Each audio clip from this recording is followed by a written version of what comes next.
que nous faisons. RFDI 24 heures sur 24. Écoutez ce que nous faisons. RFDI 24 heures sur 24. Écoutez ce que nous faisons.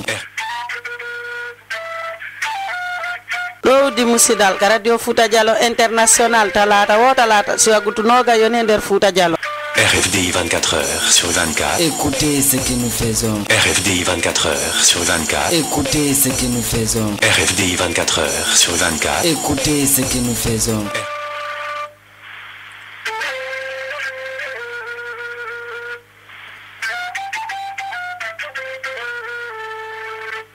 RFDI 24 heures sur 24.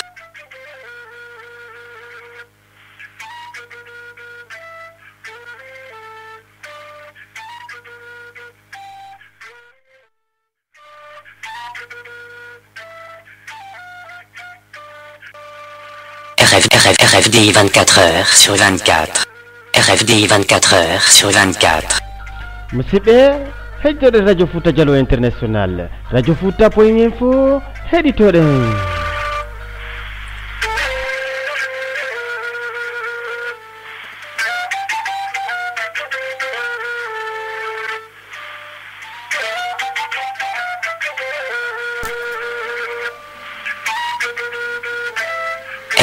RFDI 24 heures sur 24.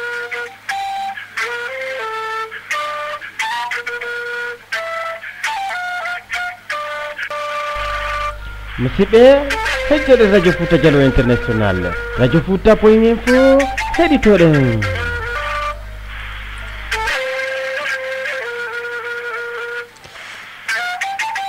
assalamu aleykum musidɓe siɓɓe yiɓɓe wonɓe heeɗade radio Fouta Diallo international kala ka hikkiɗon kadduna ɗo. eyi ɓawo min yettude Allah min juulaɗe nelaɗo makko Muhammad sallllahu alayhi wa sallam. min toro Allah yo allahu ɓoynden e mawɓe men ɓen ha ɓooye juuta kala mo andanɗa hoore mum hara e mawɓe muɗum woni ko ittiɗen toroɓe yo Allah hinnoɓe yaafo yarlo okkaraɓe jannatul firdaus. toranɗoɗen Allah kan kadi ɓe musidɓe men ɓe andan ɗum hoore mum fewɗoni no waali ka prison ji no soka tawa no tooña en toriki Allah yo Allah o holluɓe yaasi. toroɗen Allahu kañ kadi mo ronkata on ɓe nawnuɓe iɗen toro Allah yo Allah dikkindina ɓe kala mo andanɗa hoore ma ko julɗo moƴƴo kala kaw hikki kaduna. feƴƴimɓe ɓen foppo e nde ñalade hande ɗo e ñalade yawtude ɗen foppi ɗen toro yo Allah hinnoɓe yaafo yarlo. musidɓe siɓɓe ɓawo men salminde mo be inde muɗum e yettore muɗum min andintini on haray on hewtiti e nder wi émission meɗe wiyeteɗo ɗowdi musidal ɗo wi kala ko musidɗo hikkori wonde jalla min e jallo man daw e nder o nokku ndi leydi wiyetendi Angola. haray en salmini musidal ngal fop min salmina fidèle auditeur et auditrice radio Fouta Diallo international on e kala mo andanɗa hoorema kañ kadi hande hiɗa gollude ko radio Fouta Diallo international ɗo e yiɗuɓe radio ɓen fof haray Diallo Lamine assalamu aleykum. aleykum salam Diallo Manda wa hiri e jaam cettudallah ɓen koɗono e jaam alhamdulillah ko tolima kay refdeji a jarama haray hiɗen salmina musidɓe siɓɓe sabodiraɓe heɗitiɓe en fewdo o say ka 3w point radio Fouta point info. musidɓe himen salmino lando si tawi on hiiri e jamono ngeɓe nguureji mon yo taw fof hara ko jaam e kisi woni minen kay refdeyi ɗo alhamdulillah himen e jaam. awa hande kadi en yetti Allah en hewti ka radio Fouta Diallo international ɗo no wowiri noon talata wo talata haray hiɗe wondi ɗo en direct de Luanda e nder o émission men wiyeteɗo ɗowdi musidal. hande ga kikiɗe ɗo ñalande talatare ñande 19 lewru octobre hitande goloji 2014 wagutu nogay e go fawi similaji 4 e nder leydi Angola wagutu nogay fawi similaji 4 e nder mamum ɗum ko Fouta Diallo. hare hiɗen weltono musidal ngal fof hiɗen jarna auditeur et auditrice heɗitiɓe en fewdo o waktu ɗo en direct de Luanda ka 3w point radio Fouta point info.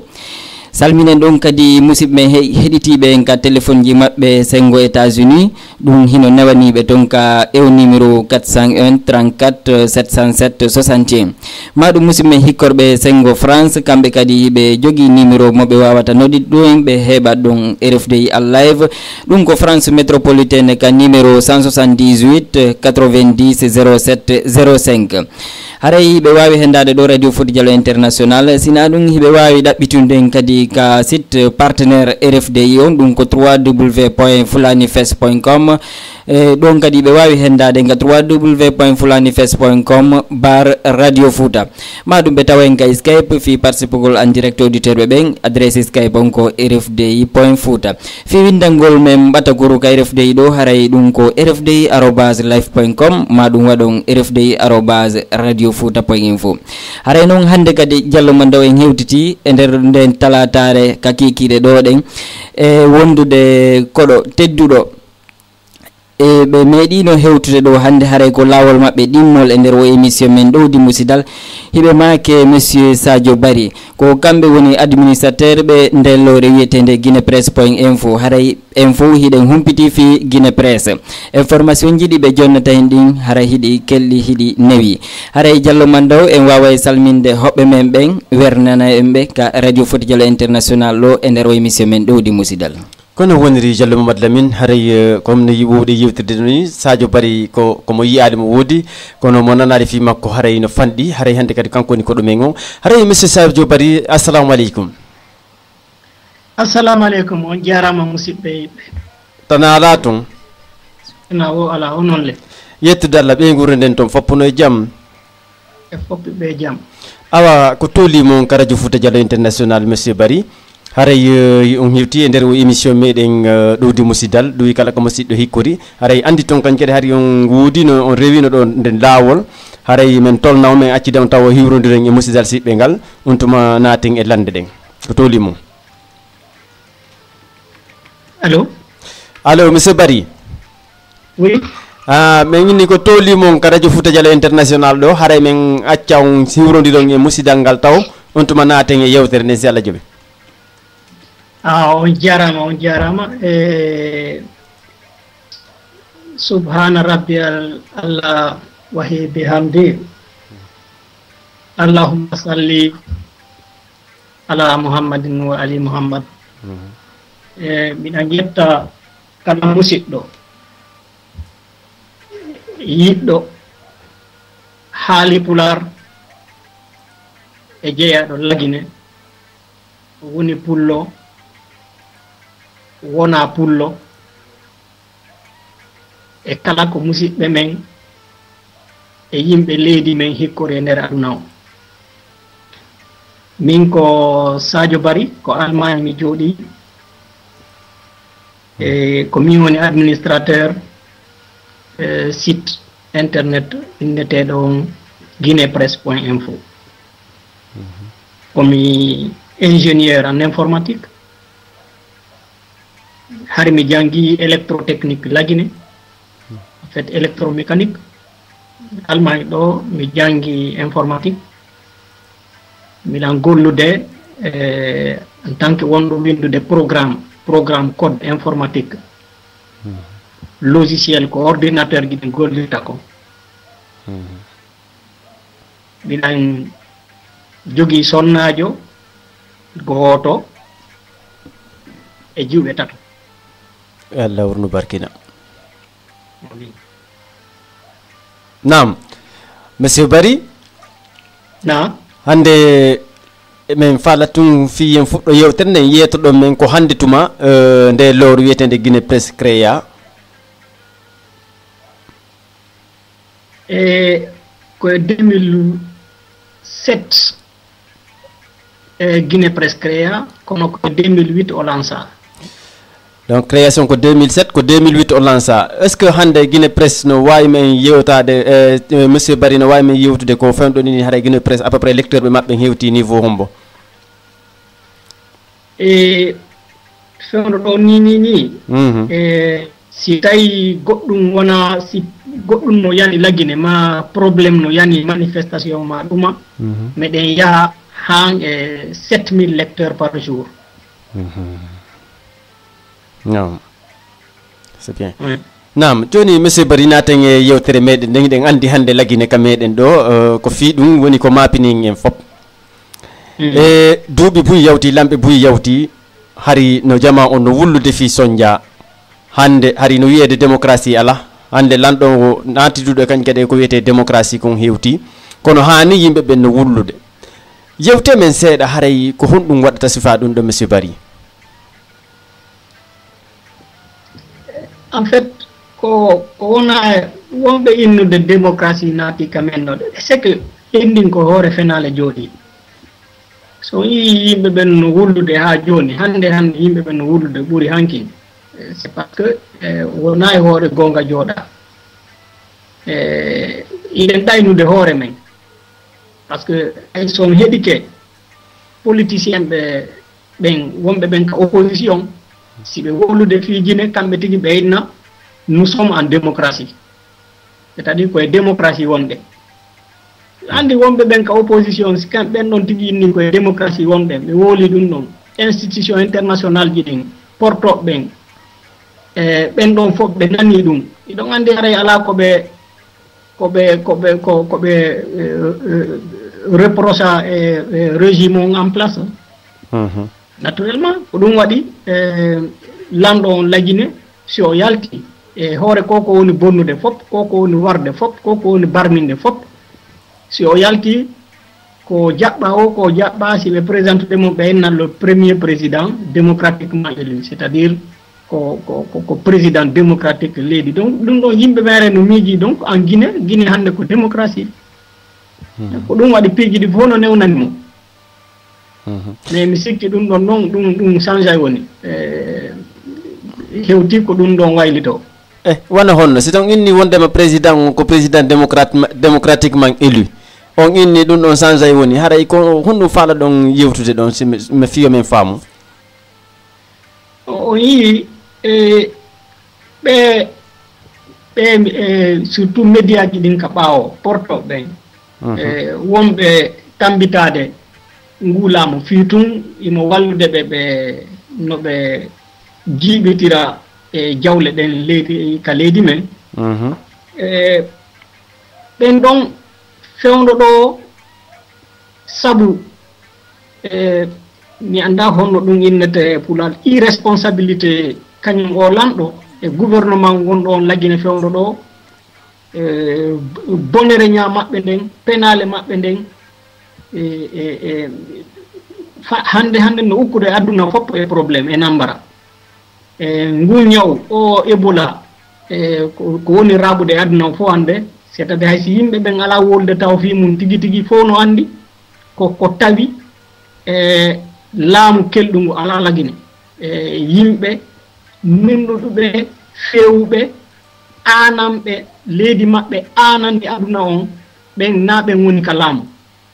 ko ɗum addi hande o ñaw raɓude nder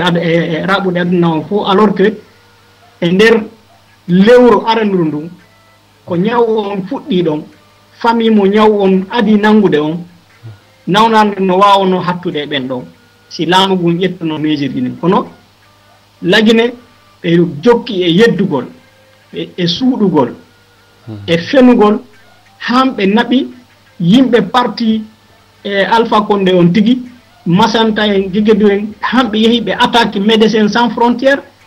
ko ɓen ko bonnugol inde lagine woni e no innude o virus no lagine fii tun wota investisseur ɓe ɓen aru oyi donc ni nodde hande ka moɗon lagine ha galle mum onon tigi nodde on taway ɗon musidɓe men no toon so wolani ɓe fiñongo ɓen na minen min ganda fi ɗum ɗo sadi yimɓe ɓen hoolaki si ɓe hoolaki mesure de protection wo ala ka ƴettede c'est pourquoi ko nawno ko ñaw on yehi wo raɓe woni yimɓe buyde wotere par ce que laamu ngun ƴettali précaution laamu ngun tigi janfike jama on ɗayni e population mum on joni noon ko Allah tun andi honto ɗum ɗo hattoyta mais ka ɓaawo voilà institution ji international ji ɗin iɓe andi ni ɓe ala wolde mais ɓe andi irresponsabilité on sabu bongu ngun ko laamu guine ngun ƴiwri donc ɓe hendoto on résultat ɗon si Allah ulan no jaɓi ɗum ɗon heɗode portoɓe kadi na heñiɓe boy portoɓe na heñiɓe Diallo Mamadou Lamine. nam Diallo Mandaw haray hiɗe weltano monsieur Sadio Barry ka radio Fouta Diallo international ɗo haray monsieur Sadio Barry hande hiɗen andi ko gonga leydi Guinée ni no soñji no tampi leydi ndi no yanni fota hina ka économie hina angal nunɗal angal pottal ɗum tabita e nder Guinée onon hande ko honno yirɗon ndi leydi hande kadi fewdiɗo tigi tigi ɗo. mi sikki fewndo ko wonɓe ɗo goɗɗo yanata ɓura ɗo par ce que ɗo e ngu ñaw suppitade haadi déjà yimɓe ɓen no tampika leydi men awa ngu ñaw sabu nguɗo ñaw leydi men ndi woni isolé c'est à dire fop joni Guinée ñakki leyɗe buyno toon ɓe ƴaɓata hande kadi avion iwa lagine yaha jippo ka maɓɓe leyɗe buyno toon wuren wona hay Cameroun ko député ɓe Guinéen ɓe yewɓe toon ko ɓen yilta ko gonga en yiɗum no toon voilà ça veut dire Guinéen ɓe ɓen no ñakkine nder aduna o fof wuren no hersini no hulɓini wonugol Guinéen hande ko ɓuri hulɓinade ko monsieur Barry haray ko meeɗa wadde hino wadde ngol ɗo lagine ko woni jama on wawata senade hajjoygol makka voilà maintenant on yi on na affaire makka on tum mais piiji buyno toon fon marchata on yiya e lebbi aroɗi ni jullayagal ngal no wonde ralenti terlema lagine affaire ji ɗin c'est-à-dire kala ko iwrata ka ɓaawo yaha lagine ma ko yaltata lagine yara ka ɓaawo fop ni no waɗɓe ralenti c'est-à-dire ala yarde hande kadi no hammirnono si donc en ala yiwde fewndo ɗo tampere ko ɗum ɗon addata ko koye nder lebbi ɗiɗi lebbi tati si on répercussion ɗum ɗon on yaltoya c'est à dire lengin tampa lettoto yimɓe ɓen lettoto par ce que fof heɓota ko hande kadi e nder lagine piiji ɗi fof sattayi donc e wawa wiidare laamu ngu wawoɗa yoɓoyde fonctionnaire ɓe e nder lebbi ɗiɗi ha lebbi tati ɗo laamu ngu no wawi no gasa laamu ngu wawa toujours yoɓude fonctionnaire yo ande wi on ɗum si tawi no lagine koye CFA tawa laamu ngu wawoytano yoɓoyde fonctionnaire ɓe mumɓe par ce que haɗa ɓe wawata moƴƴinande hoore maɓɓe kaalisi on kono lagine ko kamɓe tigi jogui banque centrale on donc ɓe lamɗo o yimo wawi moƴƴinde kaalisi on o yaltina o yoɓa yimɓe ɓen mais conséquence ɗum ɗon ko honɗum ko inflation finalement piiji ɗin fof piiji ɗin fof sattoye ka nder leydi on faami hare mbuɗɗi mara valeur hande kadi donc koye ɗum wonɗe yawde ni ok monsieur Sadio Barry haray hande ko hombo wawete wiwde jogui responsable ko leydi ndi yani ɗo wari hiɗen andi gila 2008 Guinée no naati e nder transition kono ha hande ɗum gasali ɗum gasali ko woni wadde Guinée kon meeɗa wadde hay e nokko hay waw meeɗa wadde hay nokko e leyɗe ɗe monsieur Barry hande assemblée nationale joɗɗinama ka leydi kono ha joni hay fof sottali tawo tañƴinare wo kadi faydi ala no sottira ma no marsira do ko honno monsieur Barry onon habborno ɗon o assemblée nationale e ko honɗum woni ko assemblée nationale on hanuno fewtude mum hande ɓe wawa sortude leydi ndin e nder ko ndi doƴƴiɗo kon voilà d'abord mi andintina on erreur molanaɗo ko politicien ɓe men ɓen waɗi ko 2010 hari ko eɓɓa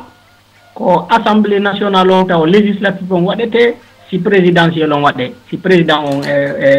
votoye e yewtuno ɗum ɗo andi voilà si assemblée nationale on votanoma ɗo e présidentiel on donc wujjetanoke no wawino wakkat premier tour ça veut dire normalement UFDG parti ɓurɗo dolnude o lagine heɓayno fekkere voix électorale on ça veut dire quoi ɓe heɓayno UFDG jogotono fekkere assemblée on donc si UFDG hendino fekkere assemblée on Alpha Condé hara ko wat 18% makkon tum o heɓuno goɗɗo miijotano ko hannde kadi Alpha Condé wonoya e lanɗo ka leydi ɗon par ce que ko assemblée on ƴettata décision ji ɗin fof ko honno piiji ɗi yarata après ça veut dire à partir de ce moment ko UFDG décidayno ko honɗum waɗata ko honɗum waɗete ko hombo waɗete honto malheureusement jaɓaali heɗade ɓe jokki ɓe heeɗi Alpha Condé ɓe teddini Alpha Condé ɓe waɗi ko faala ko hino ko addi en ɗon hande assemblée on c'est vrai opposition on ko minoritaire ɓe jogaki na kamɓe jogii jama ɓe jogaki hay fekkere nden kono ɓe jogii ko ɓuri e capanɗe nayo ka nder assemblée par ce que UFDG tun ko capanɗe nayo jogii ko capantato sikke e jeeɗi maintenant ƴetti ko Sidia jogii kon sappo ça veut dire no ɓuri capanɗe nayo ko ɓe jogii yeru kongo ɓe jogii ɗon ɓe mara possibilité waɗugol loi wo ka assemblée lanɗo on ko o faala kon o adday ɗon o feƴƴina sina modifiegol constitution on tigi ko constitution o wawata modifiede par ce que pour ça ma o heɓa yimɓe capanɗe jeegoo e jeetati si o wawa modifiede constitution on mais o jogaki ɗum noon e cependant ɓawi ɓe nganndi enen ka men yimɓe ɓen fayda ala mo soodetake si o faalama hay ɗum ɗon jooni imo wawi soodude buy bon mais ndaaren opposition on ɓe mara ɓe ala wawde ɓe jogaki doole wo assemblée kono iɓe wawi wadde normalement hunde wotere yo yiɗi sa lanɗo on o teddinaali sayalsaeni ma si lanɗo on janfike leydi ndin ma si henni si ɓe hennikani si ɓe hennike preuve ji lanɗo on o moƴƴana leydi ndin député ɓe ɓen e hakkunde député ɓe ɓen fof ka assemblée sappo e nder temedere ɓen no nayɓe si nombre député ɓen senditama wa sappo pekkere wotere nden no yoni ko lanɗo ko waɗa accusation lanɗo procédure destitution ittugol oɗo lanɗo ittiramo ka saria c'est à dire e nder assemblée men on sa ko ɓe yimɓe temedere sappo e nayo si on ƴetti yimɓe temedere sappo e nayo on senditir wona e laaɓe sappo ko sappo e go'o e pekkoye nayoy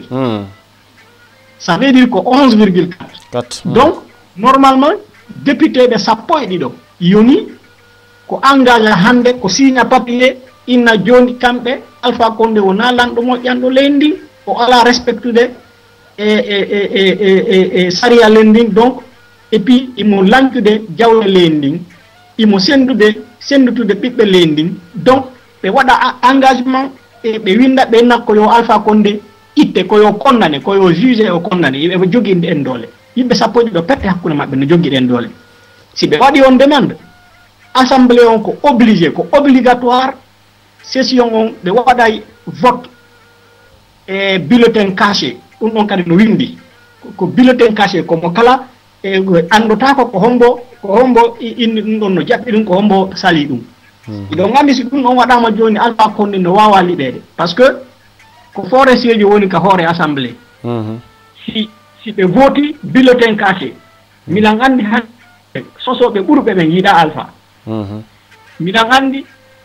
e fulɓe ɓen ka assemblée toon de toutes les façons ɓe yiiɗa Alpha ɓe yiiɗamo yiɓe wonɗum so ɓari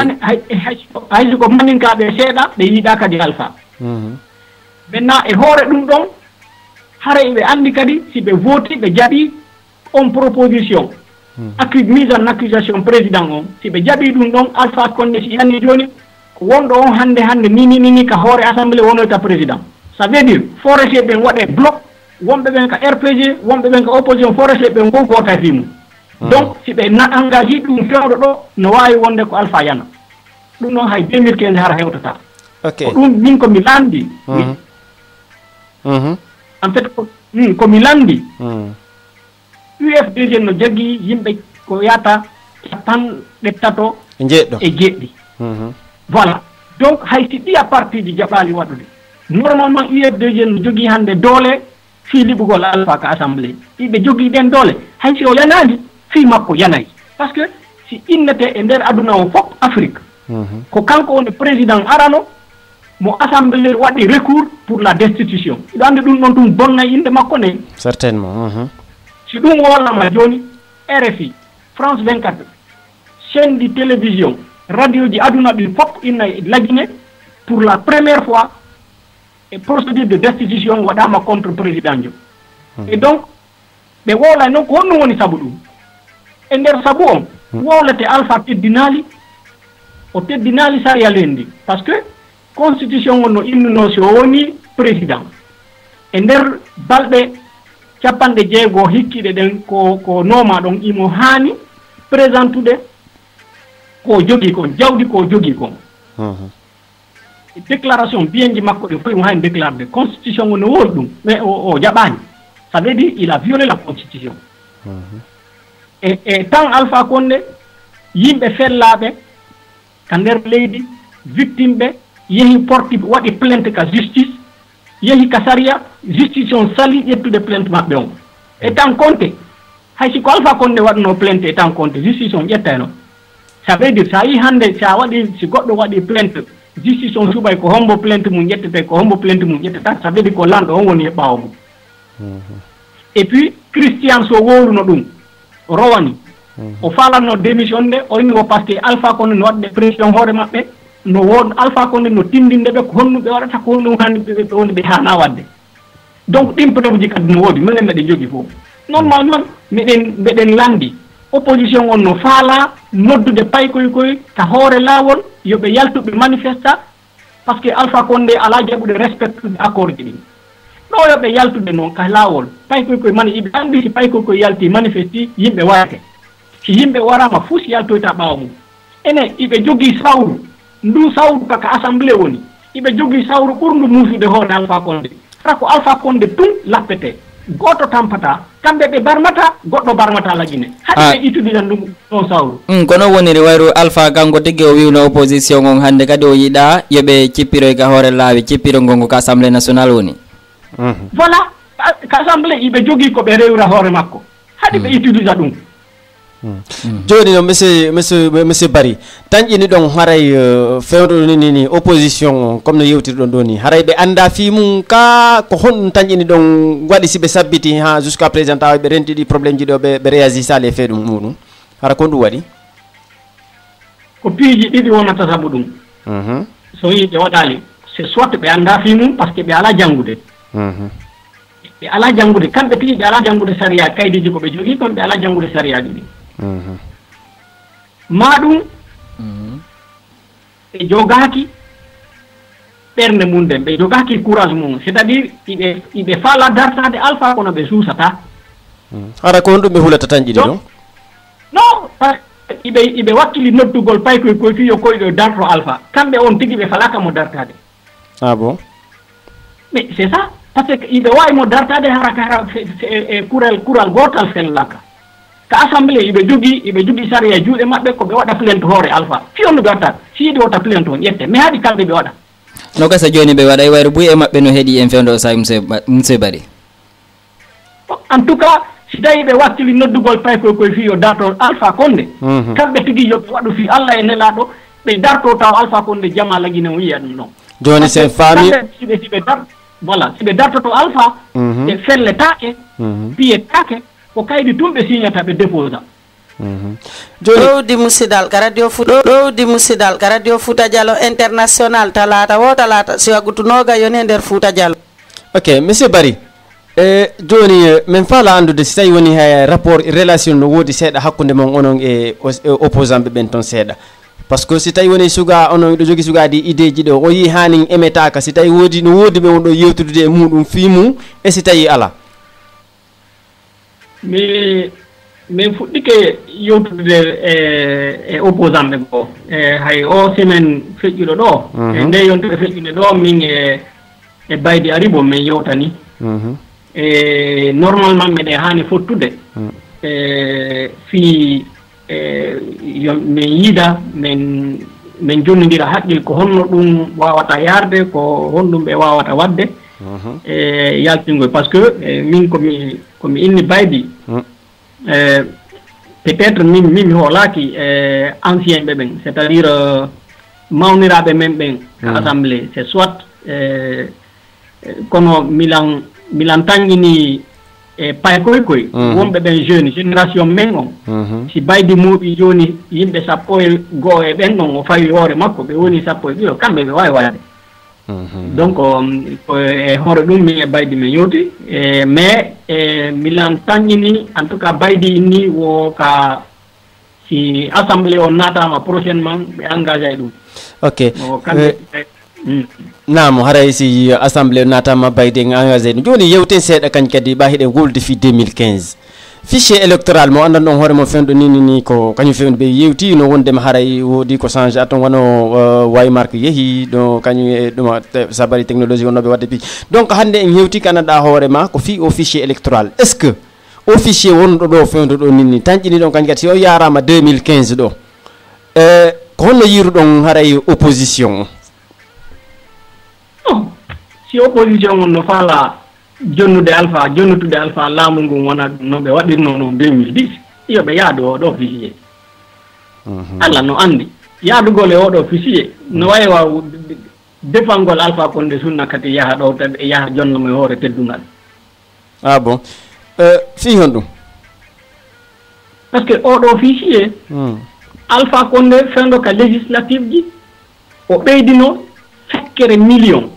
électeur ɓe makko tun hoto Guinée maninka on tun fekkere million o ɓeydi nder ton électeur ɓe makko on faami donc c'est à dire imo wawi perdude wona région ji kono ton ka législative wona fof no ande o wata gagnade laɗe fof no ande o wata gagnade télémélé tout ça là mais présidentiel on ko honɗum présidentiel on ko voix lendi fof comptete wonɗo yeeso e nder ɗum ɗon wokko on ɗon heeƴi on faami donc ni so ƴetti fichier o yimɓe Alpha Condé ɓen électeur ɓe kanko tigi o naadi ɓen ka fichier par ce que o ɓeydi ka makko fekkere million o ɓuyti ka luttuɓe fof en particulier ka fulɓe ɓen o ɓuyti partout o fuuta o ɓuydi électorat e fulɓe ɓen partout kanko ka makko o ɓeydi ça veut dire quoi si on ƴetti hannde jama on fof ndaare ka assemblée Alpha Condé no jogii 52%.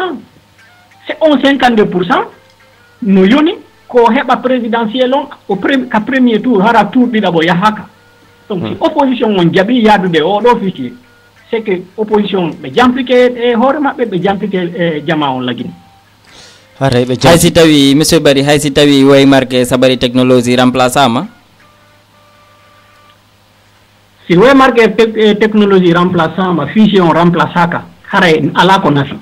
ko fichier on waymarque technologie ɓen ɗon golle maɓɓe ɗen so on yi ɓen ɗon no boni c'est parce que ko fichier on ɓe bonni si on ɗon fichier noon yaadama e mum haysi waymarque e technologie ittama ça n'a pas de sens kono woniri kono monsieur Barry hiɗen andi fichier électoral on mo yeddodiral woni e muɗum moƴƴa himo o holnaki kadi boyi no wi o holnaki kono en yii yeesoɓe ɓen jooɗinoke hikki yeeso fi ɓe signi o accord 3 juillet 2013 ene hara ko kamɓe woni hande responsable ka leydi ndin fewdiɗo e sengo politique kanaro ko woni ka leydi toon ko yahi e wotede holnaki sina ɗum hari jama leydi ndin no habbino politique goɗɗo goo fino leydi ndin ɓantora avant 3 juillet oui signature non 3 juillet en fait opposition on ɓe hollali ngorgu ɓe hollali haqqille e nder no ɓe waɗirta noon kono no ɓe yaari noon ɓe jeri gereteɗe ɗin fof fiwota gere waɗu ka men ɓe jeri gereteɗe ɗin fof fiwota tension waɗu fiwota yimɓe ɓen piiru fiwota goɗɗo barmo ɓe yeehi ɓe waɗi jallugo ɓe yarlike piiji buyi han ɓe ka laamu tigi gouvernement o yimɓe RPG ɓen ɓe fof ɓe mooɓi ko ɓe yahata ko ɓuri yimɓe nogay e nder ɓen yimɓe nogay ɓe ko yimɓe jowo pette opposition wonno nder to ka négociation début mois de juillet ɗo yimɓe jowo pette opposition ko yahata ko ɓuri 10 yimɓe ɓen ka laamu harno toon parti RPG no toon gouvernement on no toon CENI on no toon e facilitateur ɓe ɓen ko ɓe gouvernement on tigi nomi kadi ɓen ɗon no toon mais e nder konko jooɗa ɗon yowta ɓen ɗon fop hay ɓe ka laamu Alassane Condé bonki mum hay on ɗon e fof potti ɓeyni vraiment joni halden e ɗiɗo point ji joyi si ɗiɗo point ji joyi sen waɗi ɗum ɗo haray piiji ɗi feƴƴe no hawriri gooto barmata ka leydi gueɗe waɗata manifestation waɗata ɓe fof ɓe haalden ɗum kamɓe e parti RPG tigi halda ɗum ɗon waɗa ɗin on protocole on accord waɗa mais koko Alpha Condé tigi kanko tum o hersali o hulali o miijitaki o aanali ko kanko tigi imminno ɓeeɗa yo yaw e inde makko gouvernement yeehi e inde makko parti makko on yeehi e inde makko kanko tigi yimɓe ɓe o choisisi facilitateur ɓen ɗon fof no toon yimɓe bambani mum ko ɓen ɗon fof lagine fof hawti fotti e hunde wotere kanko tun o inni ɗum ɗon waɗata o inni kanko ɗum ɗon waɗata mais c'est la preuve oɗo na lagine tawa o jeeyaka e lagine o anana leydi o yiiɗa yimɓe leydi hay yimɓe parti makko o yiiɗa o teddina hay e gooto alors maintenant ni crise on ka leydi ko hoore ɗon teppi c'est parce que on accord waɗanoɗo hakkunde RPG gouvernement e opposition o Alpha Condé tun inni kanko jaɓata ɗum ɗon o bugiti no yoni ɗum ɗon tun no yoni ko ɓe waɗa procédure de destitution contre makko en principe nam monsieur Sadio no wayta parmi ɓen opposant ɓe fop no woodi goto wiiɗo kañum no mari solution haray men jonna on inde makko men daara si tawi woni après analyse ji moɗon ɗi son tañƴini ko on ɗon waway ɗum annade ɗum ko Diallo Sadakaji parti MSD natude Kabara parti MSD on kamɓe ɓeyni haray ɓe mari solution on joni yewte men seeɗa fi muɗum ɗon ono son tañƴini on ray parti MSD on kamɓe ɓe wawa heɓude solution muɗum haray ko lawol hongol kamɓe ɓe rewrata bon o yi Diallo Sadakaji si on yiltitike seeɗa on daari ko hondetuma ɓe immi ko hondetuma ko honɗum ko mone honɗum ukki ɓe e immade kamɓe tigi ɓe innugol joni ɓe natude Kabara koko tawi kon Alpha Condé ala o teddina hay e fus o teddina konngol makko o teddina sariya lendi o teddina yimɓe ɓe woni fottude ɓen e muɗum e opposition on yimɓe ɓe noddama yimɓe ɓe manifesti yimɓe buy warama ko ɓuri 150 warama milliard ji bonnama opposition o yeehi ɓe forti ɓe signi accord ɓen yo ɓe wawga législative ɓe yaadi kañum e wemark saabu on wemark entreprise étranger jo entreprise o janano ka leydi na yimɓe hay yimɓe leydi saabu ɓen ɗon koko maayi ka meɗen fop tawi opposition ko yo jaɓu kadi yaha e législative kaɗe feeɓen ɗon kadi alors finalement koko tawi kon yangi guinéɓe ɓen laamu ngun ɗum rewangu kono ɓe yimɓe ɓen ɓe population waɗi ɓen kadi jikke e muɗum ɓen ɗon kadi finalement ɓe hollaali ɗum ɗon haaju maɓɓe ne ɗum kamɓe ko élection on ɓurnoɓe hilnude alors ko ɗum ko hoore on mone Diallo Sadaka immi joni kamɓe kadi ɓe natde Kabara par ce que iɗen jogii hunde wotere telle ma Alpha Condé ko dartiɗo mo wo o teddinoyta o teddina ha e gooto immiɗo noon dartimo tigi tigi kanko e on ɗon ɓe fottoye donc nde ok donc Diallo Sadakaji fewɗo sen faami ko woniri waɗirde on parti makko ɗon ko fi janggo yo haray so hewtiti ka meɗen ɗon ta himo teddi ta hara Alpha président on no hulimo min dartoto Alpha meɗen wondi e Diallo Sadakaji ok ko monsieur Sadio ko ɗum kay waɗi so monsieur Sadio no yewtiranni men nani hiɗo wiya men oui ko menen e Diallo Sadakaji meɗen wondi ko poste mo jogi ɗon ga MFD kaka communication certainement ok ko non woni wayru buyno yewti no wi ko Diallo Sadaka wona koɓe waɗa ka hoore parti ɗum ko hari Soumaye no arde tun bon tawi Soumaye o ɗon anndi onon tigi ɗo anndi bon Diallo Sadaka en bon e yimɓe men ɓen ko ɓuri kon haray ko diina kan hinni ɓe donc activité politique on wallina ɗon fewno ɗon ha Soumaye on feƴƴi maintenant Soumaye ko lewru feƴƴino ɗo ɗum na lanni e nduɗo lewru ɗum waɗini joni jonte ɗiɗi tati depuis Soumaye maayi malheureusement Ebola kadi yani en e ka nder leydi min de sorte que piiji gono toon golle gono toon kala ko waɗata rassemblement haray no certificat meɗen donc ko ɗum retardini formation bureau MSD Diallo Sadaka voilà donc mais wotaw yejjutu noon hunde wotere Diallo Sadaka ko woni ɓe addude ka politique e objectif maɓɓe on ko créé ko waɗugol parti transversal c'est à dire parti ko wawata fédérude yimɓe ɓen ka leydi e jokkuli ɗin fof région ji ɗin fof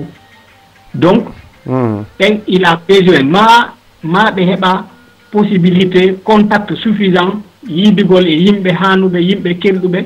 fi waɗugol e structure wonɗo représentatif lendin fof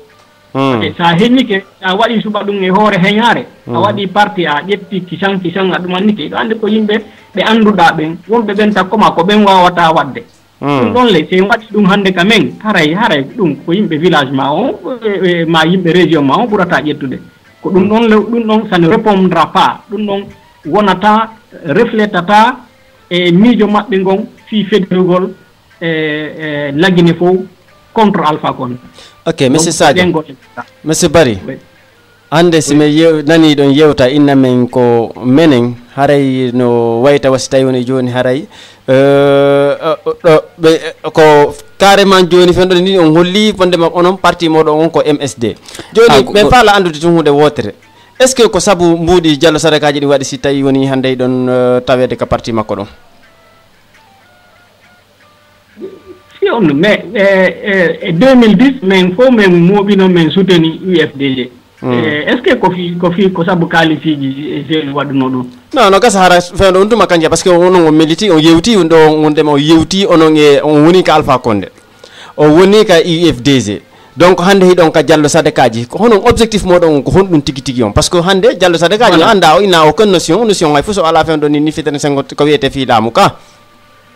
bon en fait abbe mi corrige ɗon seeɗa awa mi wonali ka RPG mi woni ka UFDG d'accord parti ko parti goto pet mi tawano mi falane tawede e muɗum kono hari wonali taw parti RPG hari ko mouvement ko mouvement innunoɗo no faala liggude laamu militaire ɓe ɓen fewndo on say menen hari menen ka université e université ka nder université laamu ngun hari no addi cokko yani hoore étudiant ɓe ɓen pii étudiant ɓe ɓen felli goɗɗo ka nder campus étudiant ɓe ɓen no e mone laamu Lansana Conté ɗum on sayi Alpha Condé immini yimɓe ari yiidi e amen kanko imo fala arde fi liɓugol ngu laamu e Lansana Conté naturellement étudiant ɓe ko ɓuri kon engagé no ko min organise no recrutement on fewndo o say ka université mais ɓamen fuɗɗike ɗon mi yiyoyi groupe maɓɓe on ko groupe ethnocentrique ko raciste maninka yagal ɓe jokki mi darni Alpha Condé tigi mi wolani mo min ni he an on no gasa an yiɗa moƴƴi min kono ɓe jokkuɓe ma ɗo o parti si o parti ma heɓoyi laamu ngun lagin leydi lancoto min ni donc min milan teddimma kono mi combattay o parti ɗo mi yelaki o parti ɗo ƴettu laamu lagine mi woliranno ni Alpha Condé on faami donc depuis ɗum mi yalti hari wonali taw parti mi yalti ko mi yalti kadi mi waɗi officiel ɗum kadi no anda e UFDG min depuis ka ɓaawo komi jooɗi ɗo site momin créé on c'était hari ko luttugol fi démocratie lagine donc e nder ɗum parti ji ɗin fof waɗama min fof min lutti contre régime dadis on CNDD fewno on say si on wattiri yiila hari na affaire parti UFDG ɗo menen meɗen wonduno fof par ce que min créino mouvement ka extérieur ɗo e menen e yimɓe wona Senkun Kaba e men fof hari meɗen wonde mouvement goto on ɓe wonnoɓe inde Guinée d'abord donc c'était ko luttugol ɗum contre dictature on après woni koyo élection yahe e nder konko élection yahete UFDG no ɗo ARPG no ɗon ka deuxième tour e Cellou Dalein e UFDG ɓe waɗi alliance e nder on alliance yimɓe kelɗuɓe yimɓe tedduɓe lagine ɓen fof woni sengo ganduɗuɓe wawɓe wonɓe sérieux wonɓe ganduɗuɓe iwɓe ka ɓaawo wonɓe nder fof woni sengo kala ko lagine andi faux poltron e toñoɓe wuyɓe ɓe fof ɓe yeyi ɓe woni ɓaawo Alpha Condé e fenoɓe ɓen fof woni kadi sengo men ko ɗon min suuɓi koyo min suuɓa ɗum hakkude ɗin ɗon groupe ji ɗiɗi min suuɓi soutenugol parti e alliance wondunoɗo e teddungal wonduɗo e ganduɗuɓe e yimɓe tedduɓe wa Cellou Dalein Sidia Touré Abbé Sylla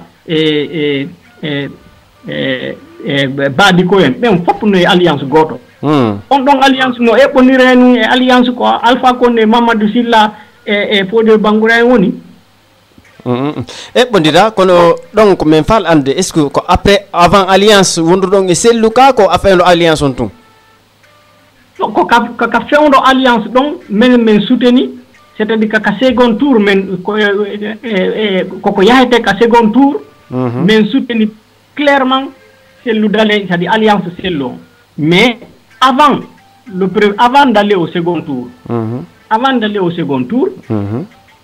mais soutenno Cellou voilà parce que en yewti ɗo ha explique ɗon wondema hi on conseiller no mo kono jaɓata no conseil ji mon ɗin fewdo on tuma donc o jaɓano par ce que minen komin desɗuno soutenugol Cellou ko 2008 mars 2008 o fewdo on say e après komin fottoyi Sénégal yewta ɗon e anduɓe piiji ko woni feƴƴude e holliti men awa dey e élection ji aroɗ ɗin Lansana Conté wonata candidat si Lansana Conté wonali candidat si en heɓali aaden mo wawowo wonno e remplace de Lansana Conté ko Alpha Condé ƴettoyta laamu ngu si Alpha Condé ƴetti laamu ngu moƴƴana leydi ndi ɓamen hollitama ɗum ɗon hollutuɓe ɓe ɗum ɗon kadi wooli fawi hoore ɗon Lansana Conté no jaɓi yo Cellou Dalein ndaaru si Cellou Dalein wawi heɓude yimɓe ɓaawa makko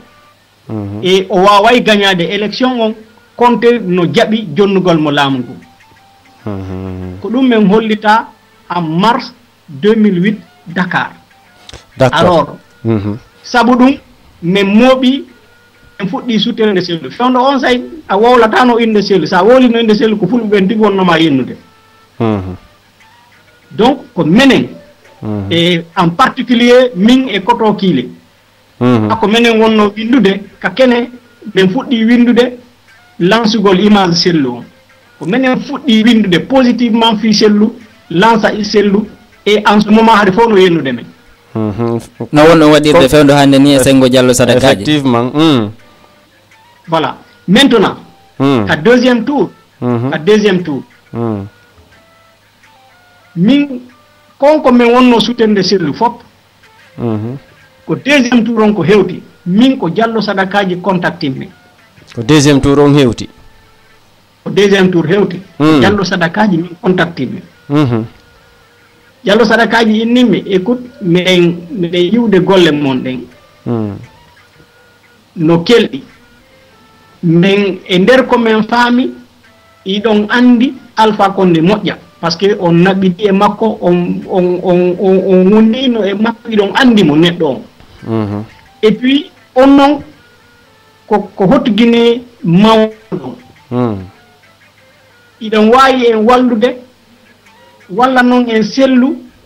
jono famira ɓeɗo jono wawa wawirde Alpha Condé alors mi jeeƴi on are mi naɓanayi on wuren billet d'avion siɗon faala are Conakry ɗo hara on joɗaki ka ɓawogon winnugol are ɗo walla noon en sellu Diallo Sadaka ƴetti on contact feyan ko ɗum immininmi ɗo yehi lagine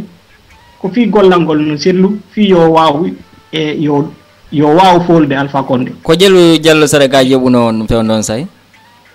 ko billet on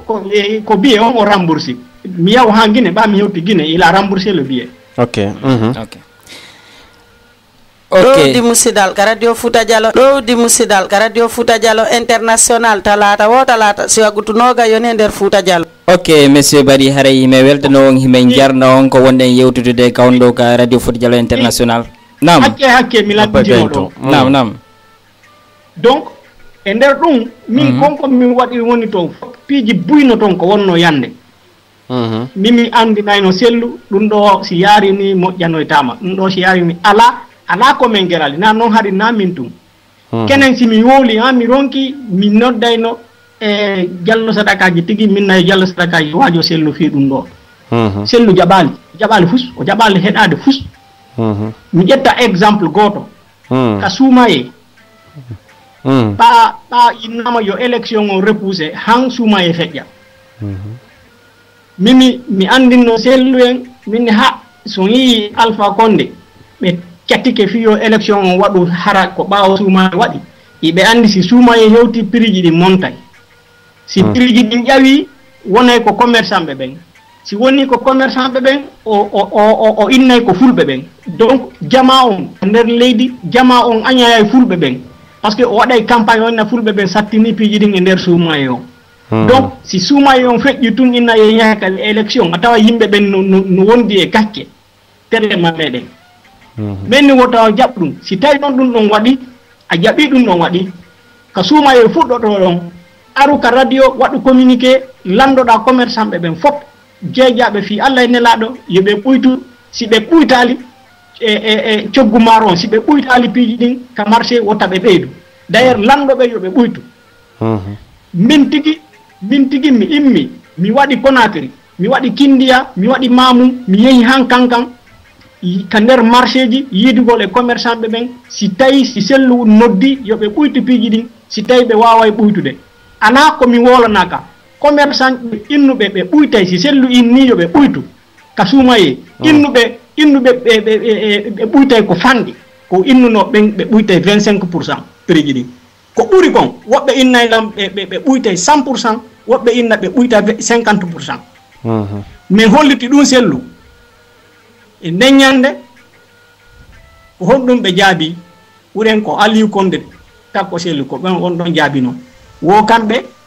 wo ɓe ala jonnude Alpha Condé preuve iɓe wonde e commerçant ɓe wo si ɓe waɗi ɗum joni si sellu noddi joni e commerçant ɓe men ɓuyti prix on ka suumaye wo innete wa voilà hino ko preuve sellu no wonni e commerçant ɓe alors ɓe waɗata ɓe jaɓali wadde alors donc ɗum ko exemple ji oui donc ala komin gerali ɓe jaɓali heɗade ok donc ko parti UFDG voilà maintenant hande ko honɗum waɗi min o e ɓen ɓe min wonno gollude fof ko honɗum waɗi hande meɗen soutenir Diallo Sadaka min ndaaru men tawi ko hombo ɓuri anande leydi men ndin anani leñol men ngol min yi'ali ɓurɗo mo kanko par ce que ko kanko fewndo ko kanko wonno noddude yimɓe ɓen e nder aduna on fof inna ɓe are ɗo wallon sellu fiita Alpha Condé ƴettu leydi men ndi si Alpha Condé oɗo minen kaka ɓaawo men neeɓi si Alpha Condé o memi laamu ngun lagine lendin fof tampay awa leñol men ngol kadi lettoto donc are si on faalaka yo ɗum ɗon yanu on masibo yo yanu hoore leydi men ndin are wallon sellu fi o foolu ok mais monsieur Sadio monsieur Bari oui ya feeɗon so inni wondema on tañƴinike haray ko o ɗo gaynata ko ɗum waɗi si suteni ɗon mo e min haray no ngalɗinilen se haray no ngalɗini men kanko ɓuri anande leydi ok kanko ɓuri anande leydi ndin d' accord d' accord onon tigui ɗo wawi anande ɗo leydi ndin kono tawa hara son jonnama on gaynata par ce que wona hande Diallo Sadakaji ka o fewndi ɗo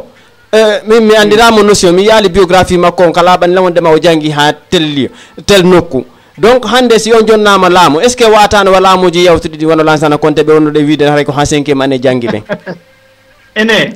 mi lando on hunde wotte ok laamiɓe lagine fop hombo innanno ɓuri gandal ko monsieur le professeur ko hombo woni lamɗo ɓurɗo bonde ɓurɗo jasude on mo heɓuɗen e nder e lagine non ɗum ɗon kono wawi ñawude min mi wawata ñawude ɗum ɗon fewndo ɗo nini habbe mi wolana hunde wotere est ce que onon hay on anduno lagine fewndo Conté min ko fewndo Conté mi andi lagine ok on anda lagine fewndo Sékou Touré dey mais mandi taki fewndo Conté ok on anduno lagine fewndo Conté mi sikko ko iɗo andi kon Lansana Conté jangga fus ɗum ɗo men nanino yeew jangga fus voilà maintenant Lansana Conté laamu Lansana Conté Lansana Conté ene Alpha Condé e miijo moɗon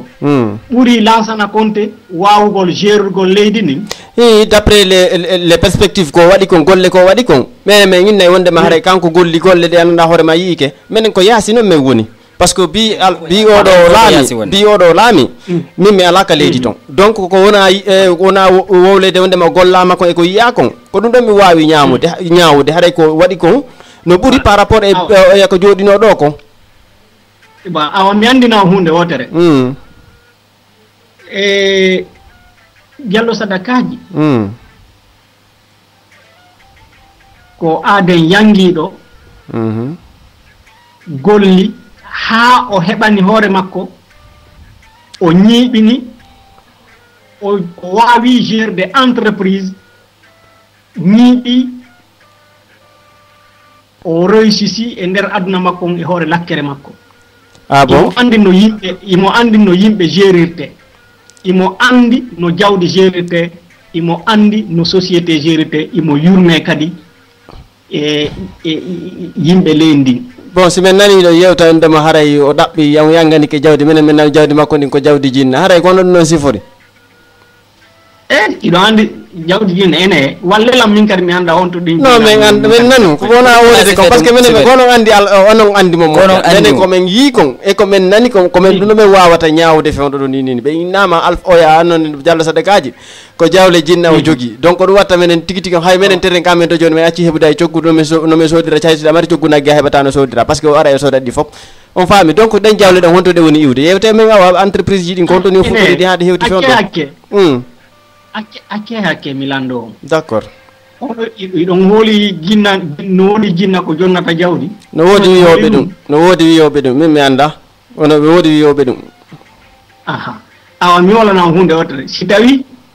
e nder lagine fof tawi no woodi jinnaji tawi ɓen ɗon ɗin jinnaji ɗon wawɗi wadde suba ɗum ɗo ko Diallo Sadaka tum suuɓi c'est que on ɗon no wawi wallude leydi non no gasa hara ko guine ko kanko suuɓa voilà mais mi andina o hunde wotere e Diallo Sadakaji ɓe sooday woni ɓe yeeya bon honɗo ɓe woni yeeyde Sadakaji iɓe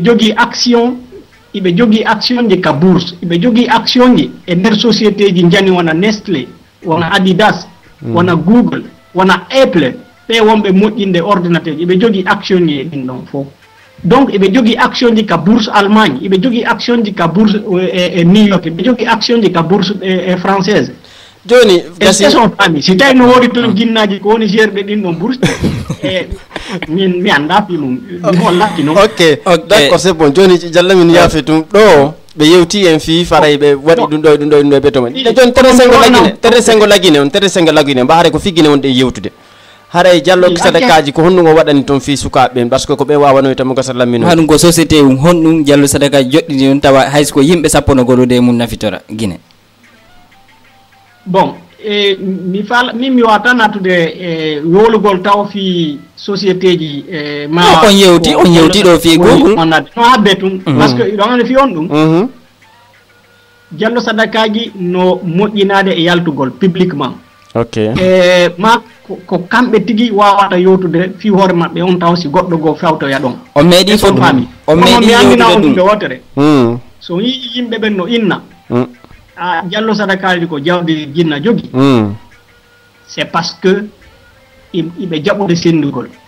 ko ɗum noon par ce que enen yimɓe ɓen joni kamen e miijo mum goɗɗo e jogiiɗo jawdi jaɓata mo mara ay feƴƴaka ley ka dambugal makko si a ɓornaki ko laaɓi a wattaki paɗe moƴƴe a inni a feƴƴe ka ɓaawa kuur makko ko soori ɓen yanata hoore ma alors que jallo sadakaji kañum no moɓude yimɓe ɓe maraɓe goɗɗum okkoraɓe est ce on faami c'est ça le problème ko ɗum waɗi yimɓe ɓe no nda ko jinna par ce que goto sadi hande ɗum ala jogiɓe ɓen hande jawdi eɓe jogaki ɓen ɓe fottata ɓe yadata e lawol goto ɓe yahata e makiti goto donc gonga kono nane o yewtiɗo inu ɗon no gasa ka président on sooda yimɓe go ka assemblée est ce que tanjiɗi ɗon haray jallo sadakaji gandi nagol lawol ɗo rewrata fi sodugol yimɓe kendeɓe ko yitira ɓawa makko fi wawgol lamagol leydi Guinée ndi iɗon andi si jallo sadakaji no e nder on logique sodugol ko ɗum innete corruption iɗon andi si tawino iɓe nder on sufa ɗum e ɗimpiji ɗon andi ɓe wata ukkade e action ji ko jooɗi ka portoɓe ɓe ganna e ɓe ñiñina ɗum ɓe ronka heɓude probléme e nder mum kono mi wolana hunde wotere iɗon andi ko honno jallo sadaka sodirta yimɓe ɓen koɓe andira ko honɗum ko min koko ɓe andira kon ɓernde maɓɓe moƴƴune nden ko ɗum ɓe woni sodirde yimɓe ɓen teddugal ngal ko ɗum ɓe woni sodirde par ce que mi wollan hunde wotere ko honɗum waɗi menen men suteni jallo sadaka minen haade men sikki ko fi mbuuɗi ɗi honɗum waɗi menen men suteni par ce que ɗo yo jallo sadaka tigi engagé ade ka politique haɗi groupe ji moƴƴinama iwi e continent ji ɗin fof Asie États-Unis Europe Afrique tigi mooɓike tidɗi ɗi wonanno jooɗira noon Sénégal inna joni yo sellu toɓɓe par ce que Lansana Conté inni si sellu gañike o jonnaymo laamu ngu jooɗi yootirama noon yimɓe ɓen fotti hoore mum inni vraiment jallo sadakaji on ɗon no anani lendin imo yiiɗi yimɓe ɓen imo yiiɗi lendin imo yurme yimɓe ɓen donc et puis ko kanko fewro ɗo ko kanko wawata moɓude e jama on Guinée hara wona affaire leƴƴi on faami donc ko fiwo ɗum o toɓɓira noon o jonnali ɓen ɗon ɗo sari o wanna fimum on faami minen ko ɗum waɗi min ko tawi kon ɓe ibbike ɓe inni he aruɗo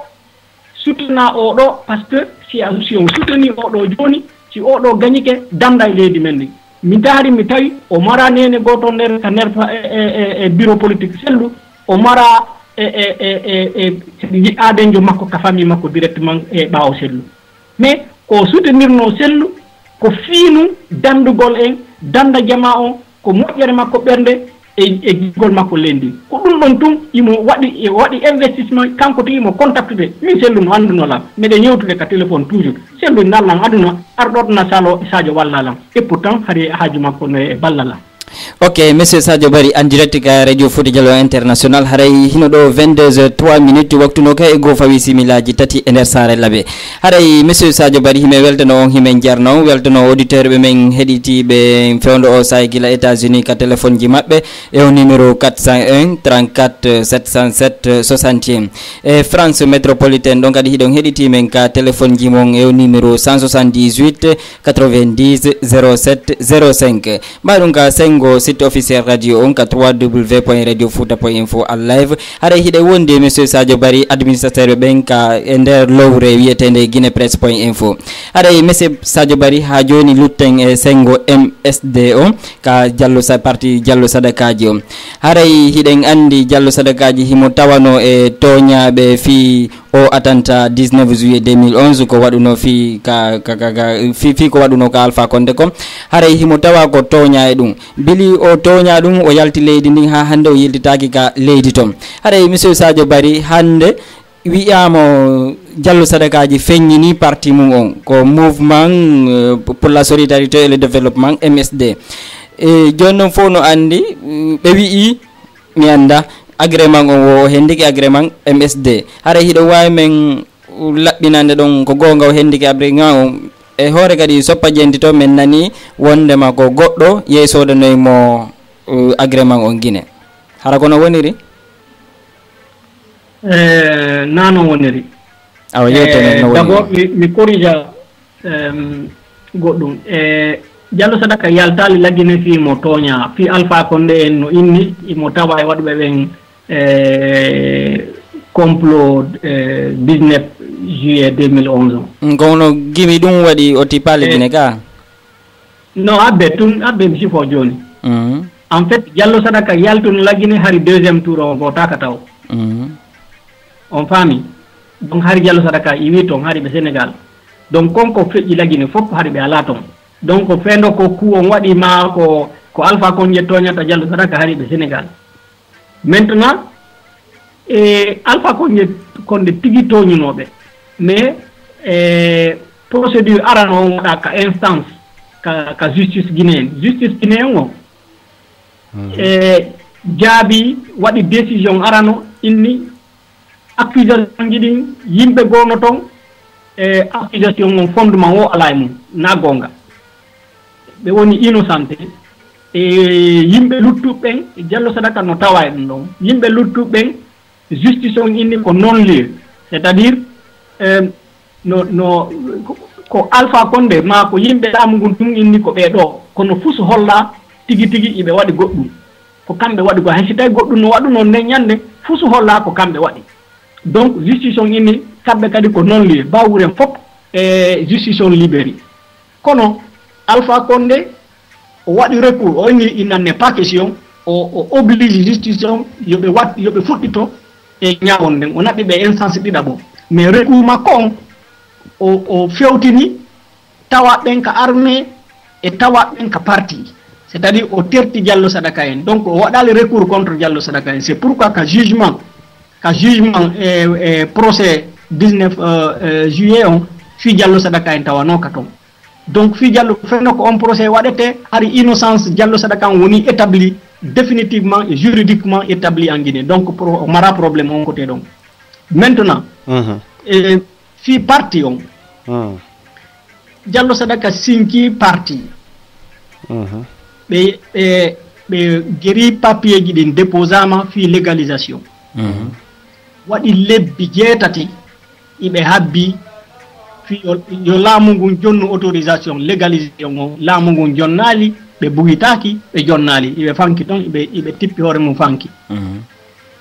e nder konko ɓe woni habbade ɗon ko ɗon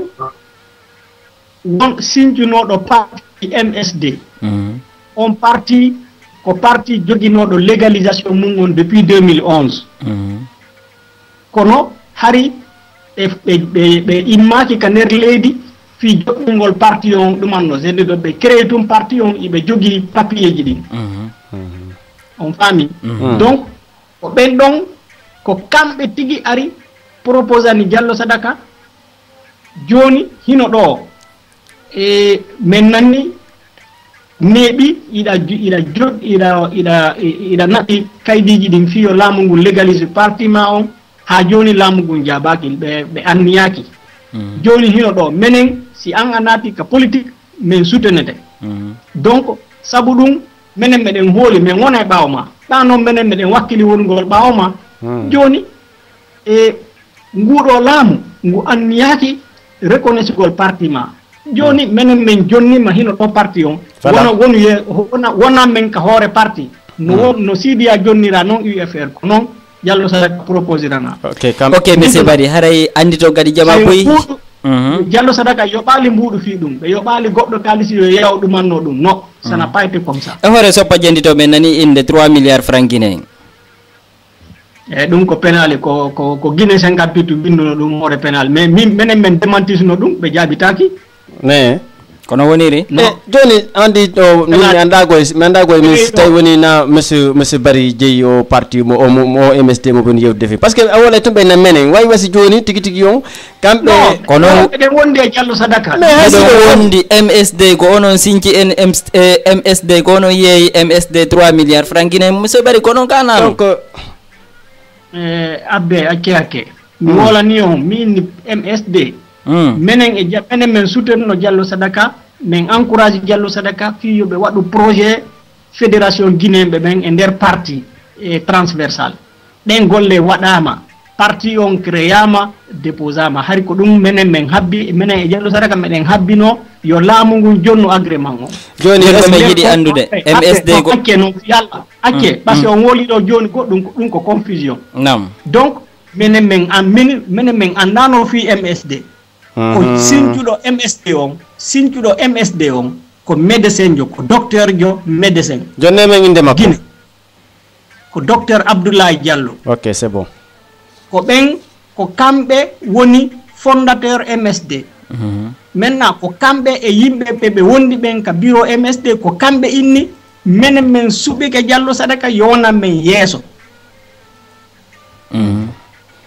donc menen ɓa meɗen wonduno e Diallo Sadaka e fi sincugol parti spécialement transversal on Guinée donc menen men wonni ɗon donc ɓa Diallo Sadaka jaɓi offre on e ɓe hollitimen men fof men daari men inni vraiment si tawi ɓeɗo ardi ɓe holliti on ɗum ɗo hoore deguna ɓe inni kamɓe ɓe ɓaawo moɗon donc jaɓe e investissement si ɓe waɗi congrès on ɓe investi on ke hoore parti jaɓen ɗum ɗon par ce que ɗum ɗon wallay en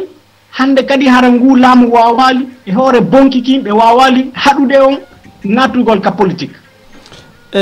monsieur Sadio monsieur Bari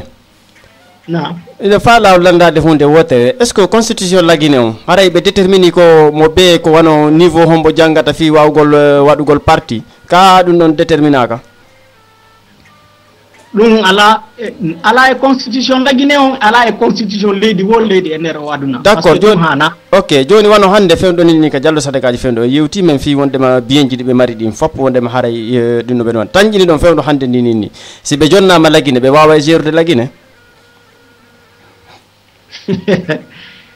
si Diallo Sadakaji jonnama hande lagine e nder duuɓi tati pet feƴƴi fof innayi alhamdoulillahi rabbil alamina wano honno hay ayɗe par ce que leydi men ndin ɓantoto leydi men ndin daroto leydi men ndin jalbay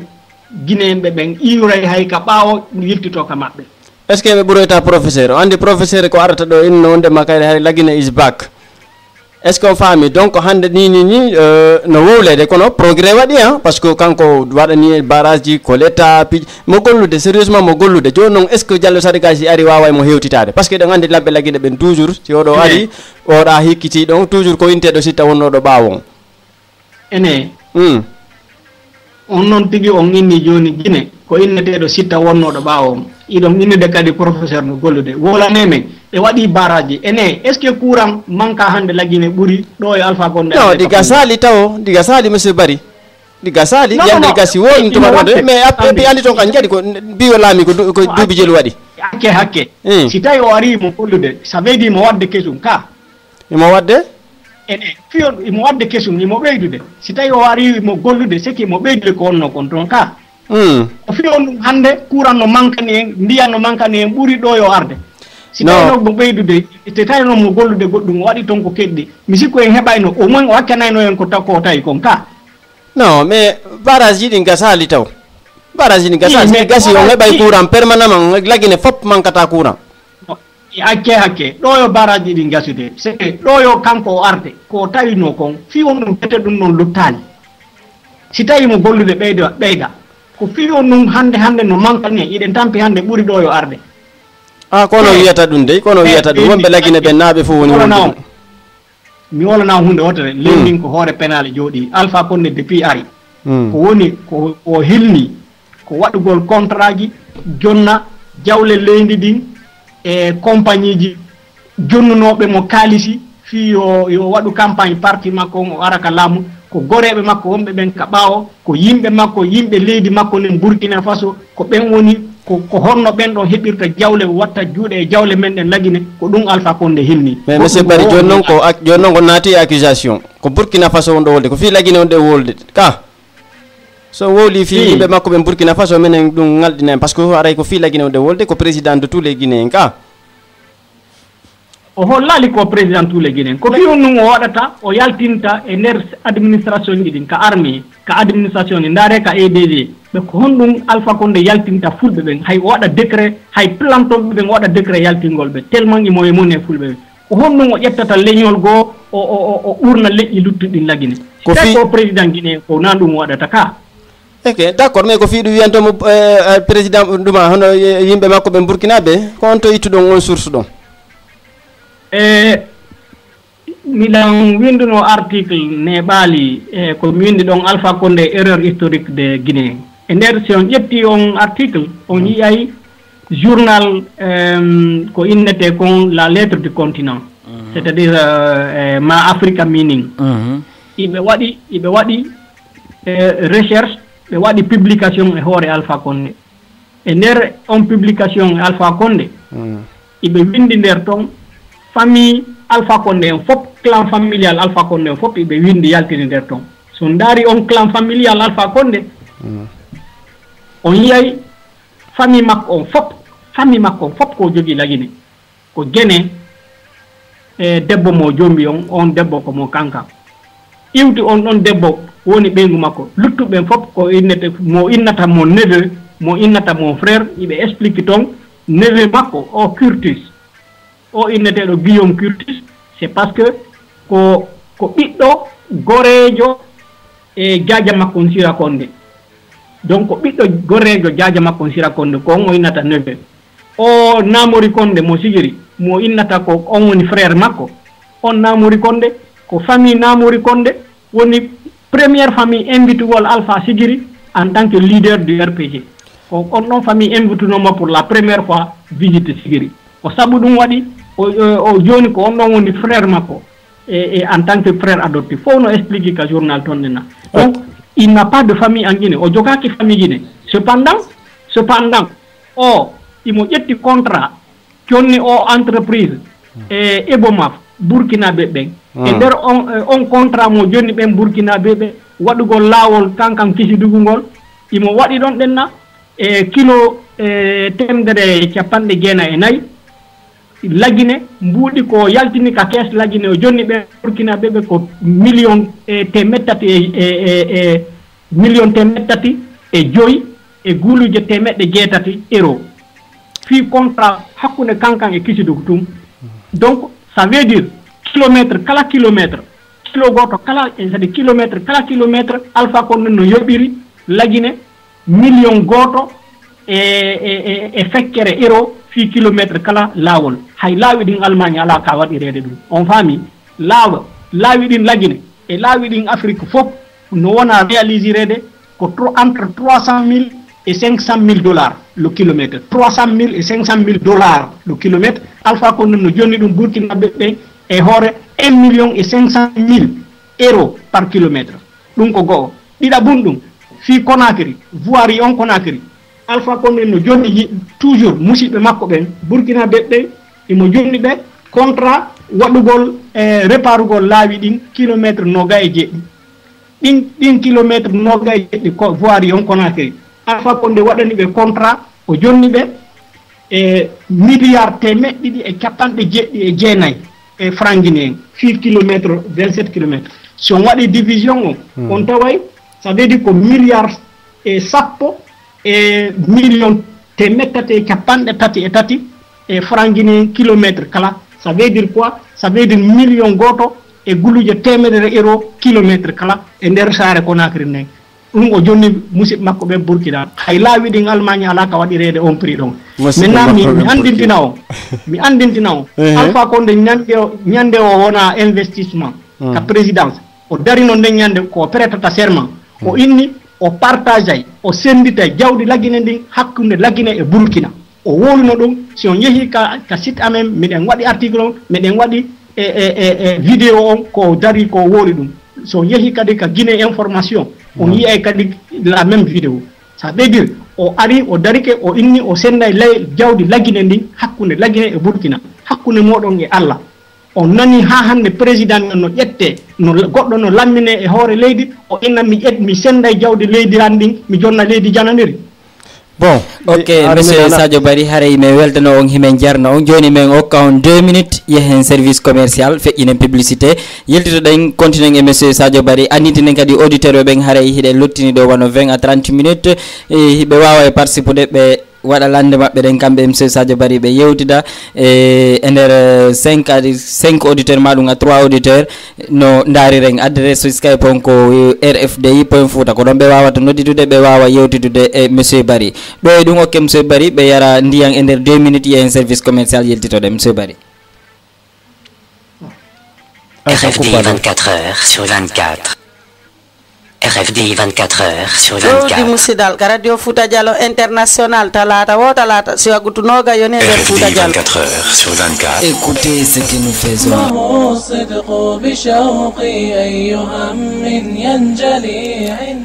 Musidal Fouta tentini jodorbe Amerique, Europe, Asie, kala ka wodo wonde hari don jogi ande fi ka faybe ben janga dina men kan hunjo Qur'ana on ne e nedi mending janne gande aduna den Institut Darou Rasad pour la mémorisation du Saint Coran itani en den don ande be adani en welo welo be adani en polgal wonande lenyongol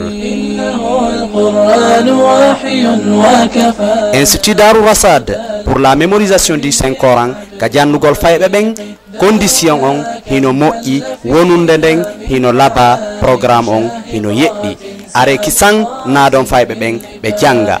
Institut Darou Rasad cité comico Dakar téléphone 00 221 77 894 20 12 00 221 70 884 25 99 adresse email kerno.kindo@gmail.com.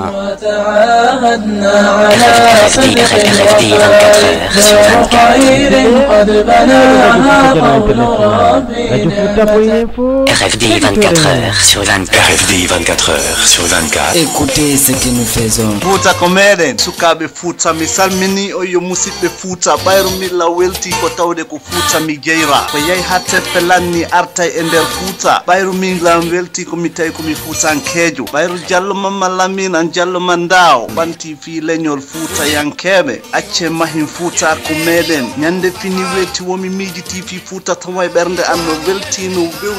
welti tawde ko e nder Fouta mi jeyra ko gonga ma Laba Sidibe mahin Fouta ko meɗen mo yehi hatte pelanni artay Fouta mi anditay fi almamiɓe Fouta ɓe barkinaɓe e nder leydi Fouta e yimɓe Fouta wonduɓe e barki gonga musidɓe heɗitoɗe radio Fouta Diallo international radio Fouta.info heɗitoɗe RFDI 24 heures sur Di musidal 24. ka radio Fouta Diallo international talata wo talata si wagutunoga yone der Fouta Diallo.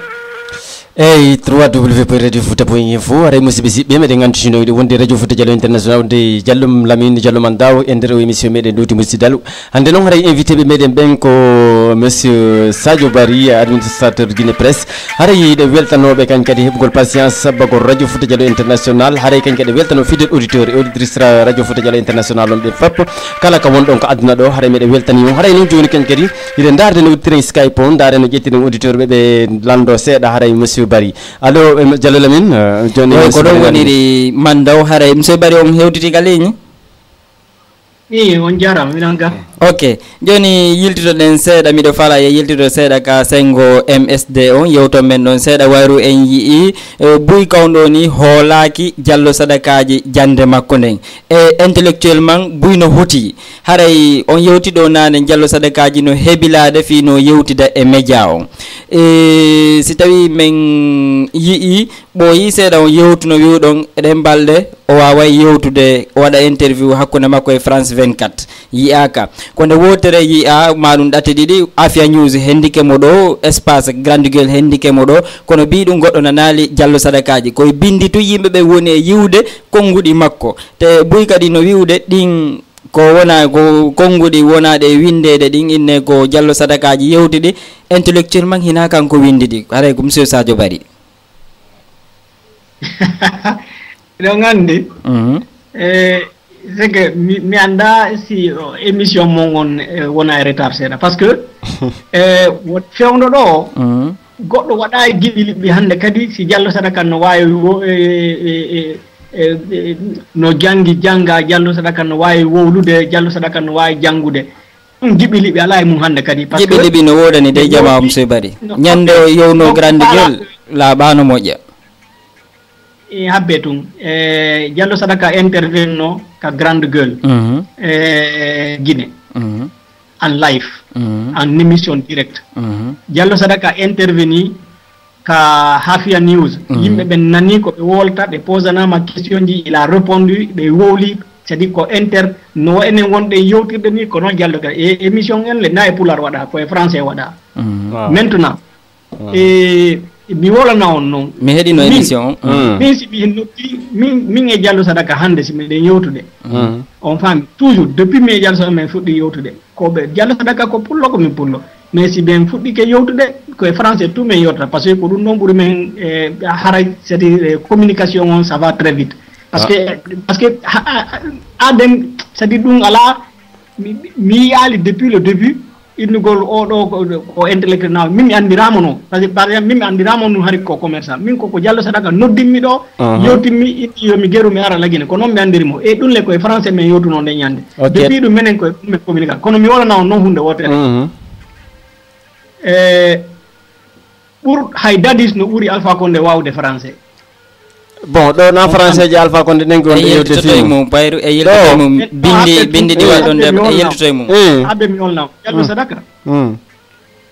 c'est vrai yimɓe ɓe nanali ɓen ɓe écoutali ɓen émission on ka Hafia News ɓen no wawi wadde ɓe wawi wadde toujours e muɗum est ce que Diallo Sadaka no wawi yewtude français ma ɓe mari niveau ɓe mi wolna o noon hunde ote mais kala heeɗiɗo on émission kala heeɗiɗo émission mo heɗaki noon yo aru ka site amen ma yo waɗu ka Google waɗa Diallo Sadaka Hafia News so waɗi les deux mots Diallo Sadaka Hafia News émission on yaltay mo wawi écoutude mais écoutoɓe ɗum ɗon après ɓe continue a innugol noon no waɗi c'est que ɓen ɗon no ɓuuri Alpha Condé sattere hunduko ɓen ɗon ko ɓernde bonde ɓen ɗon monsieur Barry question ji ɗin no wawi wonde windaɗi hara réponse ji ɗin kadi himo andi ara o windanimo réponse ji ɗin o jangga ɗon no gasara o janninomo ABCD maintenant min noon waɗanoɓe interview on lande journaliste komi inni no wawi wonde joni question ji ɗi windama o jonnama ɗi o ɗiggini réponse ji mum ara windanoma fof réponse non hakke min yumma na jangguɓe kono si mi windi joni question ji fof mi jonniɓe ɓe wawata arde ka radio ɓe jaabo e français ose on faami ɗum ko goho ɗiɗa ɗum journaliste jo on e Hafia News ɓen ɓe maɗa contact ɓe andidira e Diallo Sadaka ko ɓe faala wadde interview on hari ɓenen ɓe landike men wona noon kamɓe tum radio ji goo kadi buy landike hay ɓe États-Unis ɓe landinoke men waɗugol émission e Diallo Sadaka ɓa o hari ɓe waɗi émission o e Guinée ka Grande Gueule hari laaɓa aden profite ɗon e ɓe Hafia News landiti ɓe ɓa min yii émission on laaɓa hari accon minen min invita Diallo Sadaka so joni min joni numéro maɓɓe on min nodda ɓe min invita ɓe si ɓe jaaɓi awa si ɓe jaɓali awa minni ok après min mi noddi Diallo Sadaka mi landiɓe minni e radio Hafia News no faala ko yowruɗon kon Grande Gueule iɓe faala on landitade fimu est ce que iɗon nanninmi yomi jonnuɓe numéro mon kon e téléphone o ɓeynimo jonnuɓe mi jonni ɓeya numéro ɓen ɗon contacte Diallo Sadaka ndeñande fof ɓe waɗi programme o waɗugol on sammi ɗon directement ok joni à moins que yimɓe ɓen haranno huuti on ɗon wona e journaliste jo Afia News mais mi andina o noon adde mo jangga o hay sa windi a jonnimo o ata arde o discuta feema kat e ka radio c'est pratiquement impossible ko gonga joni haray andina on kadi hunde wotere lamɗo ko numɗal ngal e peewal ngal e giggol yimɓe makko ɓen e gandal ngal ɗum ɗon woni déterminant ka lanɗo si lanɗo no jogii in ɗon qualité ji lanɗo o ko dolni wo ko mari haqqille wo o wawata gerde leydi ndin e nder domaine ji ɗin fof on faami par ce que si ko a médecin ko a docteur a wawata andude fi affaire min on andata ɗum ɗon si tawino kadi ko min ko a ingénieur fof yengandi ɗum ko ɗum addi yo ministre ji waɗe ga lanɗo moƴƴo ko lanɗo wawawo gollude leydi ndin e nder domaine ji ɗin fof ɗum ɗon noon wona lanɗo on tigi waɗata ɗen golle ko lanɗo ko gollinowo jama o ko ɗum addi yo ministre waɗe si ɓe ƴetti joni yimɓe ganduɗuɓe yimɓe wonduɓe spécialisation ɓe waɗi o kala e golle mum ɗen ɓe wawi darnude leydi men ndin noɓe wawirno gérirde e vraiment entreprise ji maɓɓe ɗin hamɓe ñiɓini ɗum ɗon leydi men ndin mimmilan andi ɓernde nde ɓe jogui nden e esprit de discipline ko ɓe jogui kon si ɓeeɗo Allah mbiɗan hooli mi huɗoto hande hoore kalɗo taw huɗo monsieur Bari non on huɗata ko acce yurmeteɗo yimɓe mum ko politique ni ko acce ɓe mara on ɗon haysi o wawali wadde ko darnali o bonnata mi yetton ɗo monsieur Bari onon tigui on explique passage moɗon o min mi toroto mi jeeja wata on huɗano Diallo Sadakaji hande oɗo na fiisi tawi woni harde approchement o wayri ni kono joni yewte men seeɗa o yewti ɗo mantamo wolane men ko entreprise ji jeeɗu déjà o mari fen ɗo lagine non akke mi huɗanaki Diallo Sadaka ko hunde hokko komi huɗani kon ko hunde hokko hino ko minni kon aden wonɗo yurmede yimɓe ɓe mara yurmeteɗo yimɓe makko ɓen yurmeteɗo leydi makko ni on ɗon haysi o darnali o bonnata monsieur Bari hande ko hondoni hayso hokkoral yimɓe ɓen o tampintaɓe min ko ɗum ɗon mi huɗay monsieur Bari hande ko hondoni yimɓe ɓe Diallo Sadakaji walli ɓe yawti ɓe o okki 5000 francs guine eɓe okki kilo tewu kilo maaro hondo ɓe walli ɓen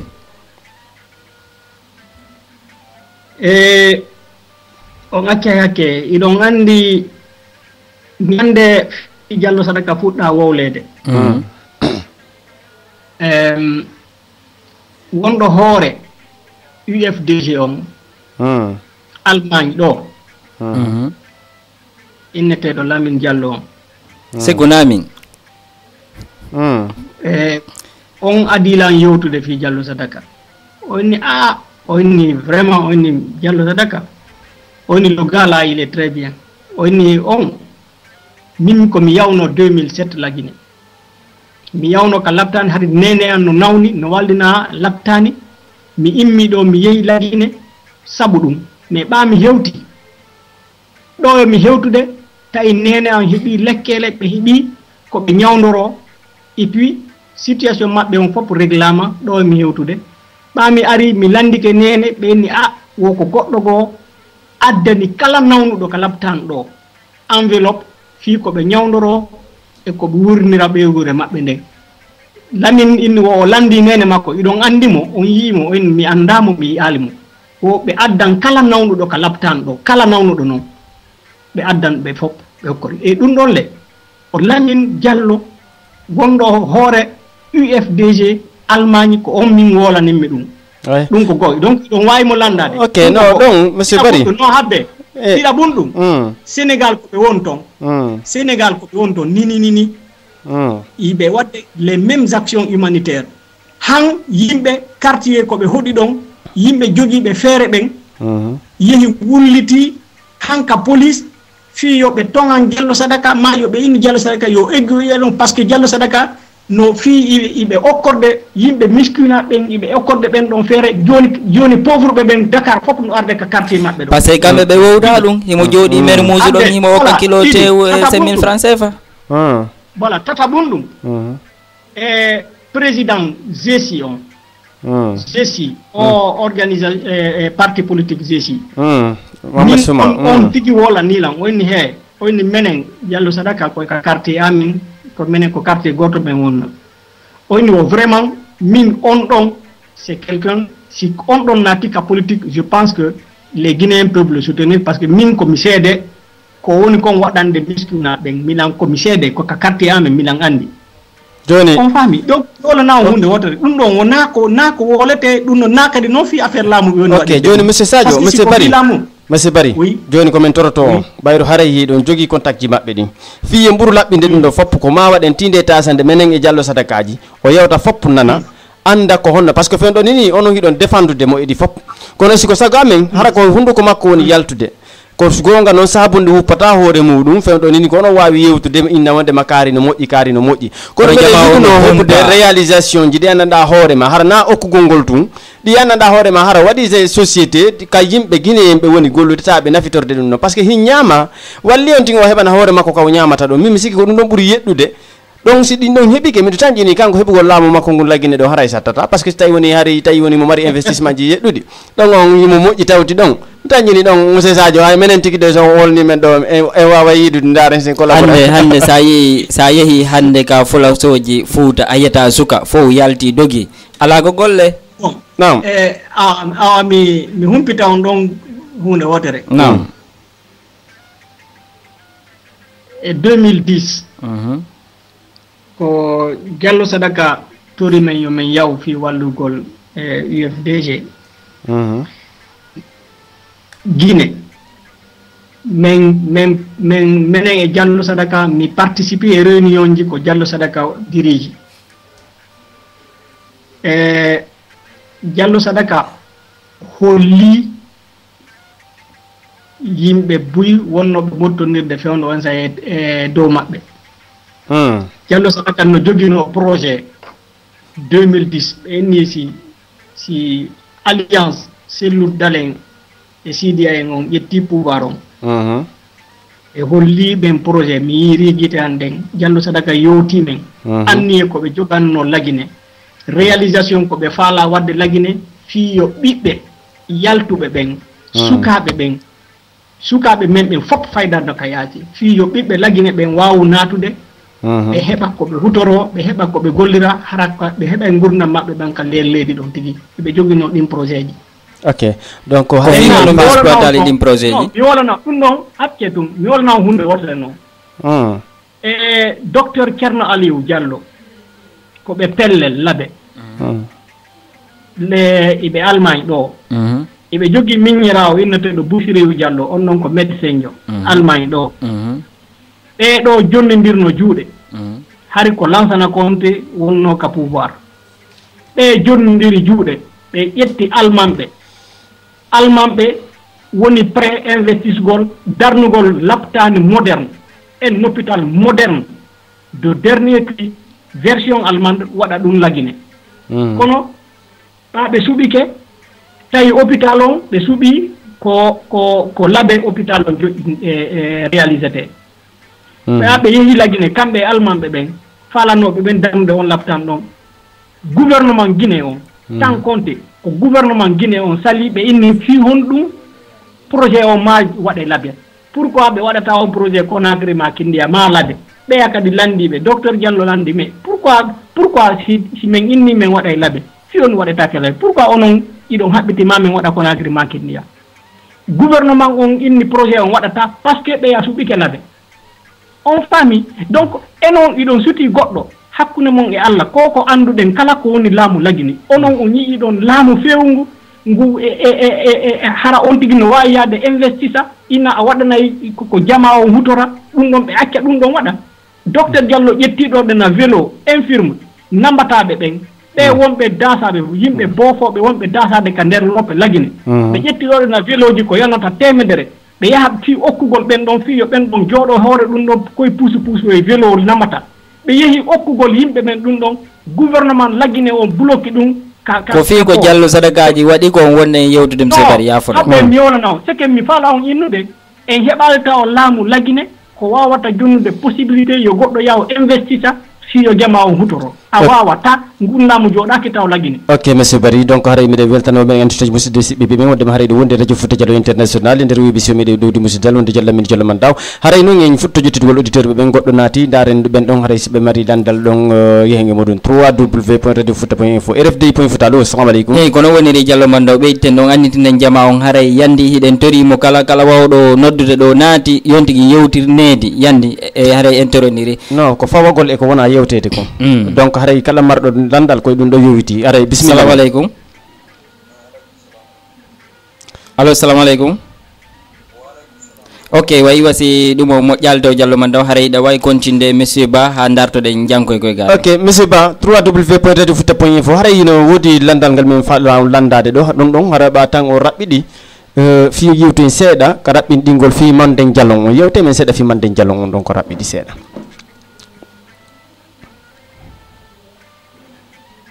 Monsieur Bari oui ko monsieur Bari ka ko monsieur Bari ko on yafoto on andi fen ɗon ni acce haade hande mi sikkure ko goɗɗo goo falɗon lannade mande Jalon o ko organisation mo Alpha Condé créé fi lancugol Fouta lanca moɓande fulɓe ɓen par ce que ɓa e nder miijo maɓɓe fulɓe ɓen woni leñol ɓurgol ɗuɗude ngol lagine ɗon andi lesi innama élection koko ɓuri ɗuɗude ɗon ko ɗon leƴorto finalement ko fi affaiblissegol fulɓe ɓen Alpha Condé créani mande Diallo mi andina on noon Alpha Condé woluno ka France 24 en 2000 mi sikki ko février 2011 o innuno ka France 24 o innuna gonga fulɓe ɓen wona leñol ɓurgol ɗuɗude ngol lagine o d'ailleurs kanko o adday preuve ji mum ɗin maintenant stratégie makko on ko yawgol Fouta kala jogiiɗo inde ko nandi e inde jakanke ma inde ko wondi kadi inde ko nanoto ka sosoɓe ma ka ɓanin kaɓɓen wona inneteɓe Kuruma inneteɓe Konde inneteɓe soirée ɓe Fouta par ce que ɗon andi haali pularɓe ɓen inɗe ɗen fayda fof noka meɗen iwdi leƴƴi ɗin fof noka meɗen ko yawgol num sendita ɗum ɗon adda pooɗa ɓeya et puis inna tawa ɓen ka rundeji ɓen ɗon yoɓe wonu contre fulɓe ɓen yoɓe fawto e maɓɓe kamɓe maninkaɓe ɓen e o lammina ɓe e hoore fulɓe ɓen so yii e nder Fouta so ndaari préfecture ji ɗin fof préfet ɓe ɓen e ɗuma ma gouverne ko woni nomude Fouta ko maccu ɓen woni nomude c'est à dire tawano ɓen ka rundeji ko ɗon woni suɓuɗe o nooma c'est à dire o joƴƴina ɓe hoore fulɓe ɓen o prometi ɓe kadi o jaɓay leyɗe ɗen e Fouta o jonnitay ɓe leɗɗe ɗen o ko mawɓe maɓɓe Fouta ko mawɓe maɓɓe ɓen fertino Fouta donc o jonnay ɓe Fouta e itta juuɗe fulɓe ɓen en ko e nder on projet ɗon o créani mande Diallo e nder ɗum ɗon ɓe créé kadi goɗɗum ngo ko la branche armée c'est à dire branche jogiiɗo doole ɗon jogotoɗo on doole ɗen ɓe waɗa ɗum noon union des runde donc mande Diallo on ko kala ko woni e nder Fouta hara na iwde pullo maintenant union des runde on ko sukaɓe ɓen ka nder rundeji ɓe mooɓi avec objectif officiel par ce que gouvernement tigi no reconnaissy ɓe officiellement ko Alassane Condé jonni ɓe agrément objectif maɓɓe on ko jattugol Fouta juuɗe fulɓe ɓen ko ɗum woni o ko ɗum kadi windi ka kaydiji ko ɗum kadi gouvernement o reconnaissy ok voilà donc noon hannde si tawi woni min invité no ɗo doyen Amadou Julde Diallo ɓe explique anen kamɓe haray ɓe littoyi ha joni ɗum ɗon fuɗɗiki accude hannde si tawi no woni hannde monsieur Bari halfinama fii yewtugol no ɗum ɗon accira nun ko laawol hongol monsieur Bari rewrayno non iɗon anndi e mawɓe men ɓen hollino en laawol e fewngol e terle maɗon par ce que e nder Fouta ɗo e Alpha Condé arde o yiyayno o hannde e nder Fouta haali pular ko Bari Diallo Ba Sidibé Condé Camara Doumbouya fop Kouyaté kala ko tawa e Fouta ko jeeya e Fouta no considére no hoore mum haali pular haɗi enen mawɓe men ɓe hollino e ngola par ce que c'est à dire ko e nder société ji waɗuɓe ɓen fof heɓunoɓe fof ko innete maccuɓe ma esclavage ko société fulɓe ɓen tum waɗino option goɗɗo mo iwdi jananiri no wawi wonde dimo han o jilla e famille fulɓe mo wonno on e mum en tant que maccuɗo imo wawi hay jillude e maɓɓe o wona pullo ɗum hari mawɓe men ɓen waɗino ɗin option ji donc enen en landare o yiyata famille Fouta mo jilla on faami enen en wawino en feƴƴitino ɗo en feƴƴino ngol keerol ɗon donc ko Alpha Condé en woni arde giiɓa ko Fouta ko moƴƴuno Fouta ko moƴƴinano Fouta ko laaɓuno Fouta kono ɗum ɓe ronkay par ce que so ƴetti hannde on famille ji ɗin Fouta surtout famille ji ko innete kon ko wonno kon les familles notables famille régnante Fouta ɗin ɗon famille ji ɓuri jillude e famille ji ɗin karunde est-ce on faami donc ɗum c'est des problèmes ɗum ɓe normalement ɓe waɗay ɓe ronka ɓe heɓaygoy ko jokka ɓe par ce que ɓe yeenay kaalisi ɓe jonnay kaalisi ɓe senditay poste responsabilité donc ɓe heɓay par ce que ɗum so ndaari Alpha Condé hay no woodi fulɓe wonɓe mo jokkude oyi donc wotan innu a joni no woodi yimɓe ka rundeji wonɓe mo jokkude no woodi yimɓe ka wuroji tigi wonɓe mo jokkude ka kono woni ɗo andi noon ɗum ɗo mi anda so yaari ni o andi no innede wonde mabɓe no heɓata doole kono so ndaari waɗi nokkeli tati dandal no hoore mam ɓe piiri toon ha ɓe gañidiri donc wano leeluma nder kañ kadi Mamou Diaré waɗi kañ kadi nder Dalaba andi donc chaque fois no woodi ka émetto woni immade fi memmigo suka koye probléme hoye guéré waɗa ɗon ha ɓe nangga e ɗumanno donc on en ɗon fuɗɗo heddade joni noon on andi il faut ɗum ɗon darane ko honno ni lutirte fi wata continuer ni ɗo e élection ji parce que kamɓe kanko coûte que coûte 2015 on ko darugol haray stratégie on ɗon fi divisugol le Fouta fi darugol no hendora tañƴini fi laamu ngun 2015 n'est ce pas e ɗum ɗon ñolanama hunde wotere ko laaɓi boyi non si ɗen faala yo ɗum ɗon accu yawgol ngol tun inna yimɓe ɓen koye nene goto baba goto ko enen won ɗum ɗon yonata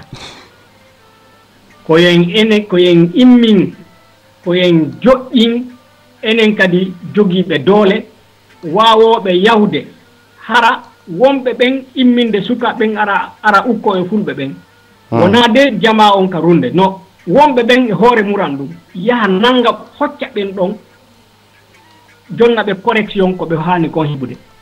si en waɗi ɗum joni siɗen jogi joni enen kadi doole ɗen hara en wawa yottade goɗɗo piyata en goye lagine mi wolanamo sen wawa sen inni enen noon en waɗata ɗum awa habbo ɗe ɓe piyay en ɓe piyay en ɓe natoya e kala wuro Fouta ɓe natoya e kala suudu Fouta hakke ha élection 2015 waɗa wona ɗo ɗenna Alpha Condé en fulɓe ɓen immoto darto inna cette fois ci o wujjata on iyay ala suudu ndu summata Fouta mi wolanamo ok monsieur Bari haray sayi on pooɗike auditeur ɓen hino cippira fi natugol ɗo moƴƴa noon kono en wawata ƴettude ɓe fof kono en suuɓa e woɓɓe maɓɓe haray goɗɗo go naati kaliñ ɗo ka Skype RFDI point fiita wiye musidɗo assalamu aleykum allo salamu aleykum musidɗo o noon ka wonɗon ɗon noon hino sonka seeɗa si tawi hiɗo wawi dirude haray no foti ha allo ceerno yo nande men nam allo assalamu aleykum waaleykum salam on hiiri e jaam nam no makita ɗo e ka wonɗon men e noddude hiɗon en direct ka RFDI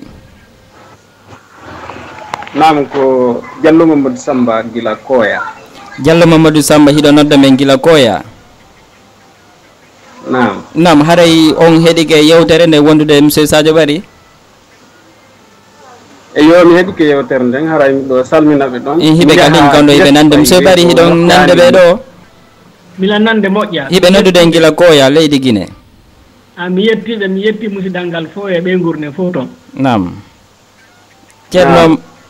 aray mi wonani mi weltare moƴƴa yewtugol hannde monsieur Barry puisque komi lecteur fidèle écriture ji maɓɓe ɗin ka site guiné presse point info aray ka télé makko par exemple ka stratégie politique ɗum ɗon mi hutoraɓe télen ɗon hay seeɗa puisque piiji buy ko ɓe windayno mi janggi e joni min ko lande ɗiɗi mi jogui ɗon komi landotoɓe mais hokki on gotal ngal yaafo ɗon mais hokki on gotal nani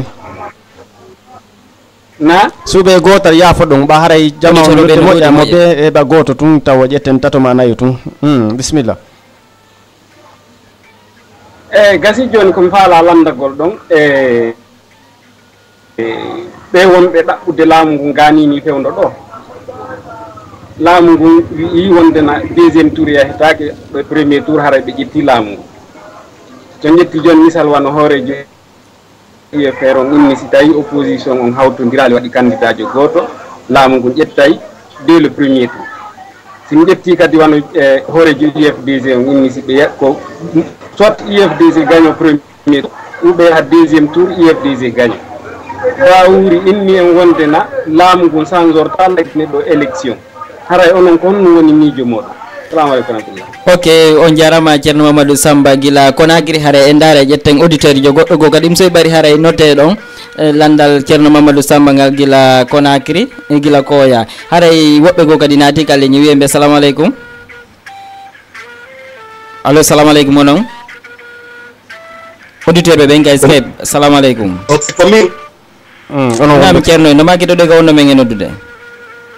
min ko Ousmane Ba wiyetemi Ousmane Ba hiɗo nodda men gila on to Irlande gila Irlande nam haray on heɗino on heɗike yewtere nden moƴƴa noon awa saɗi mon ko towli haray hiɗon en direct monsieur Sadio Barry no heeɗi o ok mi salmini on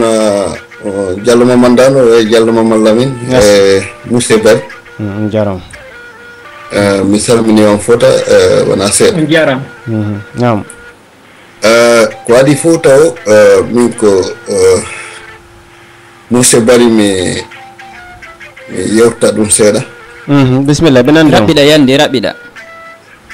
e juutata boy ɓe inni Diallo sadakaji no moƴƴi fof no andi moƴƴere Diallo sadakaji ni koko wummako ɗon ɗo joni kon tamugol goɗɗo okkorgol mo ka o heɓanta hoore makko no ɓuri tamugol mo Diallo sadakaji ko wiya ko sadaka moytude sadaka iɗo yiɗi on ɗon kadi ittude sadaka miɗo yiɗi ittude sadaka goto fof no yiɗi ittude sadaka sino mari feere kono noon wallugol hande ɓiɓɓe guinéyemɓe ɓen walla ɓiɓɓe Fouta Diallo ɓayri ko Fouta o yiwi ko waɗangol en école ji fay men ɓen janga sana ɗum no ɓe jogori compagnie ji ni ɓe waɗa compagnie ji maɓɓe ko ɓuri fandude o ko ɓuri fandude ɓe waɗa ɗum lagine ɓiɓɓe lagine ɓe heɓa golla ɗon heɓa ka wuura hara ɓe okkoraka nam joni ko ɓe sifiɗo fi Diallo sadakaji waɗo businessman ko mari intérêt wo ko business makko nam joni ceerno Ousmane mi anda si tawi haray on faaɗa wadde mbaaju e so tawi ko landal ɗum kadi monsieur Barry miɗo toriɓe kadi fi Allah si ɓe yewtude fi alaji sellu no ɓe woni yewtidde fi Diallo sadakaji ni haysi neɗɗo hay sa yiɗamo jonnumo teddungal ngal o jogui ngal neɗɗo teddinmo wona an teddinimo ko kanko ko Allah teddinimo neɗɗo teddinmo pour o teddina hoorema wona teddingol ceerno Ousmane haray joni weltani ko men jarni on joni yafoto fewɗani auditeur ɓe ɓen mba haray no en ligne toujours daren kañ kadi ƴetten woɓɓe goo kañ kadi haray ɓeɗo en faami wondema haray message mabɓe on ko Allah sadakaji daaro no waɗira école ji fi no convaincre jama allo www.radiofouta.fr RFDI.fouta allo assalamu aleykum Oui, alaykum salam wa rahmatullah. On jarama de. Nala Ko bari hajja Zainab Bruxelles. Bari hajja Zainab Bruxelles. Naam, hida on hedino hedike émission on. Oui, mi hedike émission on fo makko. OK, donc ara doyen Sadio noka ligne donc. On jarama de ko to Sadio. On jarama ko no tan ala ton. Jam tan alhamdulillah on le tom. Beygo. Allah jeyta. Yedda Allah. OK, hadi ko mi fala ɓeydutude donc seeɗa c'est par rapport e ko fi Diallo par rapport e Diallo Sadakaji on ko haali ɗo fi étude makko fi jawdi no heɓiri jawdi makko nim e ko honno ko honto woni ittude jawdi makko nim. Donc moi je trouve que ɗum ɗon haray que c'est un peu gauche ko yen lando ko hon simo jangi parce que na janguɓe en toni laamade. Donc na jandi makko on ɗon en mi sikki won duwaɗen landade ɗo hande. E kan no heɓiri jawdi makko ndin noon o heɓi jawdi makko ndin kono mi sikka ko wonɓe ɓen landa ɗaɓɓude jawdi wonɓe ɗaɓɓude laamu ngun fof wonɗen landade ko hono ɓe heɓiri jawle maɓɓe ɗen honɗugo mari Hadja Zeynab o yaafoto kono ɗo kala natuɗo ɗo si tawi o inni men ko laamu o faala o wolanay men ko hono ni o faalira laamu makko ngu donc ɗo lande ɗen fop c'est permis ɗon e ɗon par ce que komi miijino hari ko honno wonɗen haalirde ko honno yewteten ko honɗum woni projet Diallo Sadakaji ɗin projet ɗuma ko honɗum o faala wadde ko honno o faalira wadde ɗum donc yo jonno en projet ji makko ɗin o haalnen ko honno faalira wadde ɗum ɗon ko honto ittata ɗum ɗon ko waɗira ɗum ko faala wadde non monsieur Sadio yewti déjà monsieur Bari yewti piiji ɗi o faala wadde yewti en ɗo fi projet ji ɓe yewti en kañ kadi ko piiji ɗi ɓe mari donc ɗin ɗon fiiji fopp no tawa e yewtere nden hannde ko spécialement fayda la plupart son heediki yewtere nden koye Sadio Kampa e Fimura par ce que doyen on koɓe inni wondema ko menen kaɓe arno kaɓe menen donc hari il fallait que décortica ɗum ɗon anda hi réellement ko kamɓe Diallo Sadakaji no wonede aray Sadio Bari no andi fi makko donc ɗum watta haray si tawi yewtere ari nde taƴama koye nder muɗum piiji ɗin fopp wawata yaltude on ne pouvait pas détailler ina landagol kaarijo ko projet hombo mari ɗon ɓe woli projet ji ɗi ɓe mari ɗin ɓe inni kañ kadi si o laamike hiɓe andi ko gaynowo joni noon so ɓe sa jonka inɗa goɗɗo ko gaynowo ɗon hiɗa do addude motif ji ɗi anduɗa e muɗum ɗin fi wondema hollugol on ndema o gaynay ka kono ko mi sikkuno hari ko innugol ko min ko honɗugo waɗanta Guinée ko honɗugo waɗanta Guinée par ce que ma ko honɗugo waɗani Guinée kono ngo waɗani Guinée ko honɗum waɗanta Guinée voilà mais andi monsieur Bari no ɗon go jaabo haray je m'en fous ko honɗum waɗani Guinée par ce que nawo ɓerde ɓen ɗon fof woni waɗande Guinée goɗɗum ha joni jokkude ɓe ɗen wartade fi maɓɓe donc ko ƴettuɓe piiji Guinée ɓe gonɗen iwtirde ɓaawa mum ko wonɓe warde Guinée ɓe gonɗen iwtirde ɓaawa mum donc mon but c'est de savoir ko honɗum Diallo Sadakaji mari objectif makko donc honno non woni ɗin projet ji makko gerdata ha o hunna ɗin aadiji makko ko ƴetti ɗon kon joni Hadja Zeynab je voudrais min falno ande hunde wotere on faala landade ka on aru fi défendugol c'est ayi ko défendugol arɗon défendugol c'est une chose min ko mi faala hade ɗon on ko clause ko haalugol ko objet miijo ango donc deuxiéme joni noon ko honɗum min mi faala landade hade c'était de savoir ko honɗum woni projet ji makko ɗin ko honno gerata ha o hunnan ɗin projet ji makko ko honɗon projet ko on ɗo inni o waɗanayi en ndiyam e nder o tan ɗo x tan donc ko honɗum ɗon o waɗata ha o waɗanayi ɗan ɗon ndiyam on x tan ɗon ko honto o rewata o waɗanayi joni onon ko woppaɗam ko projet ji makko ɗin ka c'est mes questions ok monsieur Bari nani merci beaucoup haray mi weltanike o min jarni on Hadja Zeynab gila Bruxelles haray ñettay auditeur jo goɗɗo ko kadi ka ligne wiye musidɗo on assalamu aleykum onon ɓe wonɓe ka ligne assalamu aleykum allo assalamu aleykum mire jam waaleykum salam no makitoɗe ko onno me noddude Ousmane Tulel depuis Luanda Ousmane gila Luanda nam bisimilla mo haray on heeɗike yewtere monsieur Bari nden mi heeɗike ok bisimilla yo landal fi monsieur Bari mbiɗo mari lala fi monsieur Bari ɗon mi nani monsieur Bari on jarama de on jarama ok haray mi nani ko yewtuɗon fi Diallo Sadakaji ko wondema tigi tigi on ko neɗɗo kelduɗo tigi ok wayi wasi ligne Ousmane on yeehi haray ƴetten auditeur jo joni haray ƴettay dernier auditeur on fi yoɓe waw jabade question ji ɗi beru koɓe wawi beru muɗum o par ce que temps o yoni quoi ok salamu aleykum waleykum salam wa rahmatullah ceerno eno maggueɗe ɗo ko wonno men e noddude ok na wiye Alpha Bari no nodda depuis London Alpha Bari ɗo nodda gila London Yeah.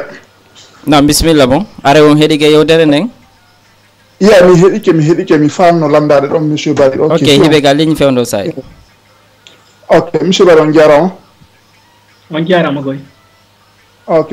mi famno landade on ɓayi hara yiɓe on no ɓaleɓe no faala kamɓe hawtutude ɓe foola en sey noon hara enen joni ko en créé parti ji wona parti sellu feere wonon parti feere haray ko honno wawiten folirde ɓeɗo. Ok, merci beaucoup. Joni ɗon kañ kadi nani on questionnaire ɗon joni monsieur Bari noté ɗon joni ƴetten kañ kadi woɓɓe goo haray ndaren oɗo natno joni landi ɗon fi hari no mari question. Ala bisimilla Ousmane. Ok grand o yafotude ko raison woni moƴƴa tigi nam awa question yo yawde jonde poyɗinde wiyan seeɗa e ko monsieur Bari yewti ko bon mi nani wonde ma ɓenna tigi tigi on Diallo Sadakaji haray ko neɗɗo kelɗuɗo tigi tigi on mo wakkilani moyɗi yimɓe lagine ɓen mo tigi tigi on ko neɗɗo kelɗuɗo ka raɓɓindingol joni yewtu question me on yafa haray no anni mi wasi so ari ɓe ari koye parti goɓe wonno joni noon haray ɓe ka on parti Diallo Sadakaji ɗum no woodi haray tanjinimi ko ɓe itti ɓe oya parti artiri ɓe ɗon haray no woodi ko ɓe yino toon ko tawata no metti ɓe seeɗa haray ko ɗum woni no ko landal ngal men haray ka o parti kaɓe woni ɗon on ka parti Diallo Sadakaji ji MSD haray ko mabinimi kadi ko ta ɓe yo ɗon kadi haray ko tawata no wawa mettude seeɗa ɗon kadi ɓe accita haray tigi tigi on ko woni konko mi tanjini ɓuri wonde soñjude kon haray Allah ƴettude piije ɗin jusqu'au bout mawɓe on wala landal na ɗum harayno ko kaɓe wonno ɗon ko ɗon ɓe dareno probléme ji ɗin soodi par ce que yi probléme ji ɗin haray solution ji ɗin fof oti wawayɗi ɗumannade. Ok, donc merci beaucoup Mamadou Ousmane. Donc mi andi an kadi haray landa ko humpanoɗa andugol ko so tawi no woni no hari no ɓe wawatano kamɓe kadi tawtude parti goto wona nar nangal ɗumannagol 3w.radiofouta.info. Allo, assalamu aleykum. Waaleykum salam wa rahmatullah. Naam Ceerno hiɗon ka ligne ko no makito ɗo ko Bari Mamadou Samba depuis en Italie. Naam Bari Mamadou Samba hiɗon nodda men gila Italie. Monsieur Bari hiɗon ka ligne. Allo monsieur Bari. Monsieur Sadio. Monsieur Bari. Allo monsieur Bari no wasta hiɗon heɗiti radio monsieur Bari. Hey, 3w.radiofouta.info. Allo, assalamu alaikum. Monsieur Bari. Monsieur Sadio. No Monsieur Sadio no heɗiti radio. Allo, Monsieur Sadio. Monsieur Sadio. Ok, donc haray min darde no min wawitede hendirtoɓe ligne on haɗay kuppi taw miɗen antina jama on haɗay ɗen ka 3w.radiofouta.info ka rfdi.fouta haɗay monsieur Sadio yo ngal ligne. Allo monsieur Sadio. Allo monsieur Sadio yo ngal ligne. donc ligne kono ɓe heɗade radio on ko ɗum woni nayi was tawi ɓe heɗorade radio o monsieur Sadio. monsieur Sadio no wayi tawi hiɓe heɗorade radio on kono ha joni en dartay musidɗo o wonɗo ka ligne ha so tawi ɓe hewtiti ka ligne ɗo Diallo Bandaw.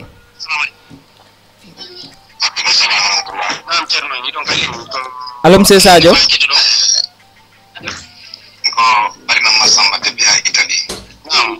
allo monsieur Sadio. rfdi.fouta ka 3w.radiofouta.info. Allo, assalamu aleykum. o wona wonɓe ka ligne ɓen taw. oui allo assalamu aleykum. aleykum salam on jarama na ala toon. ɓen gurande yettala no makiteɗo ka wonɗo min noddude.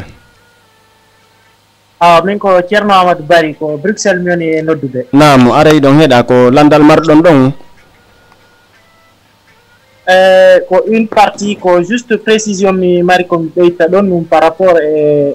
information ji ko ɓe woni jondude confinum o virus Ebola o par ce que hari miɗo jannga e ɗe balɗe ɗo e site internet mi hawrodiri e docteur jo Russe jo ino feƴƴini e nder laboratoire hara mi naɓani on liyan on mi annda sa on janngimo joni probléme on kadi ko fii koni kon feƴƴide quand même haray miɗo faala juste weltanagol ɗo monsieur Sadio Bari haray miɗo anndi ɓe seeɗa e weltanagol ɓe combat mo ɓe woni on menande en e lagine haray miɗen anndinirmi wayrindiri seeɗa haray ko juste heyɗintingol e honno weltanagol ɓe yafe andi nomen no makita ɗo ko nomen en noddude Thierno depuis Belgique Thierno Amadou Bari au Bruxelles. Ok d'accord monsieur Bari on article nane hari copie effectivement hari copie ok jeno ngarti haray Thierno Amadou haray wi ɗon onon ko fi Ebola on faala ɗon humpitade fi muɗum ne Et en fait, mi falno ɓeydi tude ko gandi parce que journaliste ɓen ka radio ji e ka télévision ji no holla ɗo information ji fiyo probléme Ebola en fait kono ɓe wowlali probléme no feƴƴi ɗe balɗe ɗo riisi e nder laboratoire laboratoire de recherche Ebola o en fait ɗum ko e nder Sibérie on woni debbo wonɗo ɗaɓɓetude fi probléme mbiyar Ebola on fatike nder ton kono fi mum wowlaka ka média ji haray min no ngalɗininmi seeɗa ko fiyon ɗum waɗi so tawi Guinée kan hino wowlede tum probléme on ton e Libéria e Sarlon alors que probléme o feƴƴi e nder Russie par exemple kono fi mum wowlaka min haray ko sugu ɗum ɓuuri mi aninde par ce que ɓe yiide pénale jane no wowlede gonto pays ji ɓuyi haray min no ngalɗi noon seeɗa ala probléme ɗum ɗon kadi nde landoto fi muɗum ɓa haray monsieur Bari en ko windoɓe haray ɗon joni fen ɗo ni on yafoto musidal siɓɓe jama ono noddude mouradu moƴƴude kono min faala en accu joni haray doyen Sadio ɓe jaabo ɓeɗe koɓe wawi jabade kon ɗo par ce que ɓe wata jabade ɗi question uji ɗo foppo haray heddiɓe ɓen kañ kadi meɗen tori yo yaafo e kala mo wawa ka ƴettede ɗo donc yahen yewtere nde inchallah ɓeɗe koɓe wawi jabade o ƴaɓino par ce que tan o joni RFDI point Fouta haray doyen Sadio min acci daw e konngol ngol ɓeɗe ko nottuɗum ɗon kon honda aron ko wawɗon jabade o ɗum annoɗen no inchallah on jaram de e koko woni sonde ɗo mi anda siko kam on toon siko gan ɗo ko oui ok c'est bon ok bon on jarama mila yetta Ceerno Amadou la yettamo moƴƴa yetta ɓe guura nde e jatigiɓe en fof Bruxelles ok bon fuɗɗoro ɗen ka o musidɗo wonɗo Koya fi candidature unique on bon en fait yinne hunde wotere si candidature koko wonɓe ɓen innude si candidature unique Sidia en innude si candidature unique waɗaka Alpha Condé gagnoto ka premier tour ɓen en réalité wona fi ande wota Alpha Condé gagno woɓɓe woni e mum Sidia ko fi hoore mum woni wolande waɗande campagne par ce que imo innude koyo candidature unique goto waɗe fiyoɓe bloc Alpha kono imo en même temps kanko imo inni ko kanko hani wonde on candidature candidat unique jo par ce que sina candidature unique waɗa Alpha Sidia wawata yaade second tour donc Sidia wawi hendade laamu he hande Sidia si Sidia yalti contre Cellou Dalein si Sidia yalti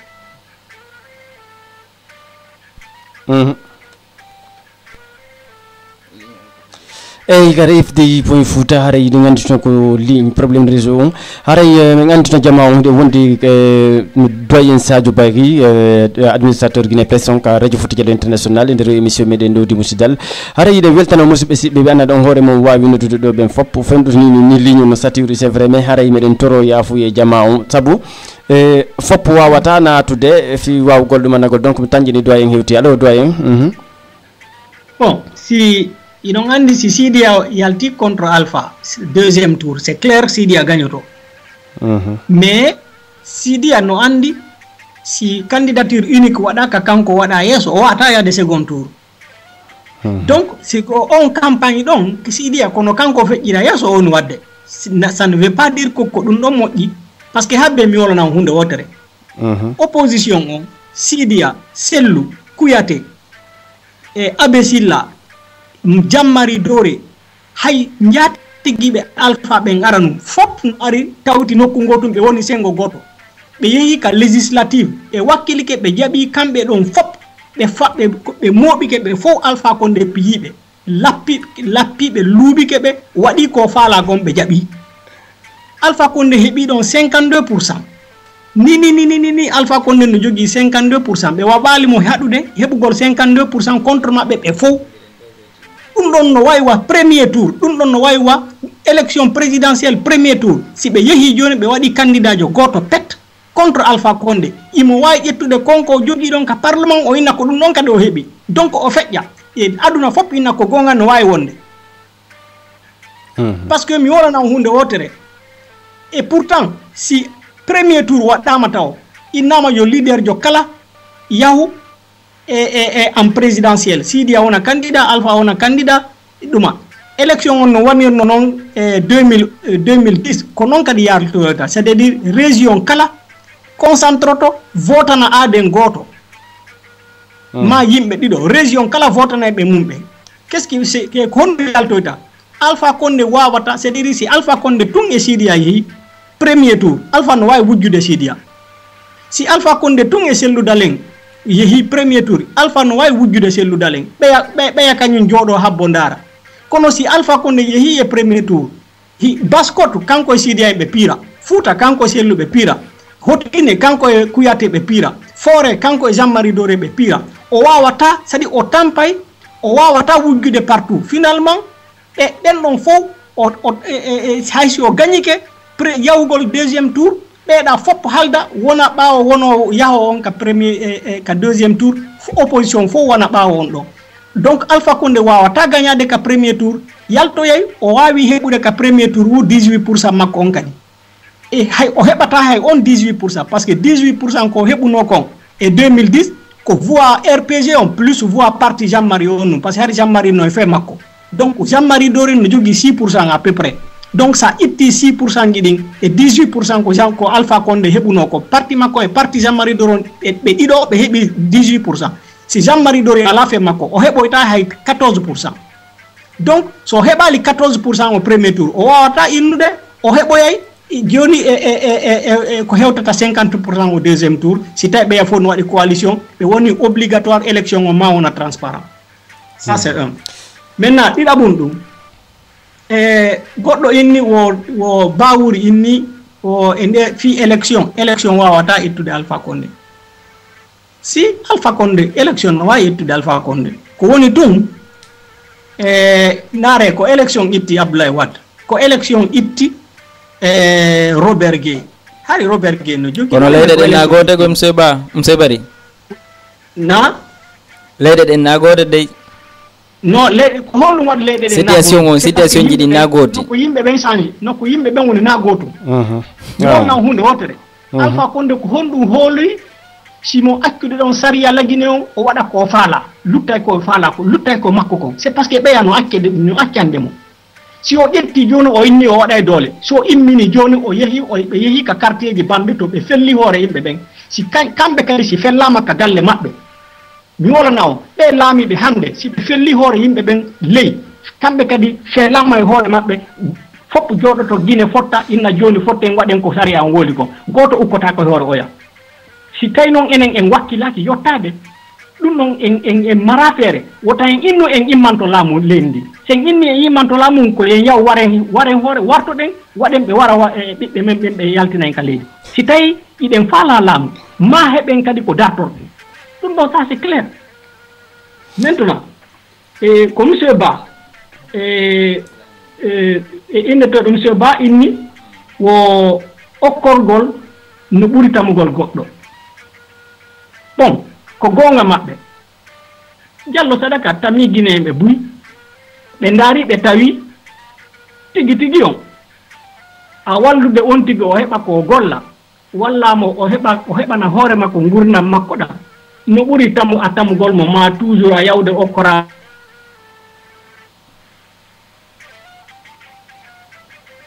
allo allo RFD point Fouta allo monsieur Bari ok haray mbiɗen anditino on dow haray wagoto yoni fewɗo ni kono ɓa haray no woodi lande ɗe ɓe windi ko ɗum watta haray men permetay ɓe ɗon dargol si ɓe wawa jabade goɗɗe ɗen donc si wona ɗum kañ kadi haray daren no waynodiriren kisa fimo ɗum haray wonɓe nottude ɗo ɓe meɗen tori joni hande enen wawata hankkadi ɓeydugol auditeur ɓe ɓen saabu temps o yoni quoi allo RFD point Fouta allo monsieur Bari allo monsieur Bari oui ok awa nam joni haray meɗen heeɗi on joni jaboɗon ngolɗon jabogol ɗon tun daren no waynodiren saabu temps o yoni nani donc mi inni ko gonga maɓɓe wallugol goɗɗo no heɓira no hoore makko gurna makko ɗa no ɓuri tamugol mo ko on gommijo ɗon ko ɗum immini hannde Diallo Sadaka e miijagol wala a waawi hannde wallude leydi yimɓe leydi ɓe heɓa gurna maɓɓe ɓe heɓa ko ɓe golla ɓe heɓa ko ɓe wuurara hara naayo goɗɗo aro okkoɗa ɓe sadaka a waawi ɗum wo ma an tigi jogiɗa décision laamu ngu ko ɗum okki Diallo Sadaka e engagagol hannde e ka politique c'est parce que ɓe wawata wallude leydi ndin fof ɓe jogaki e laamu ngun e juuɗe maɓɓe par ce que on yii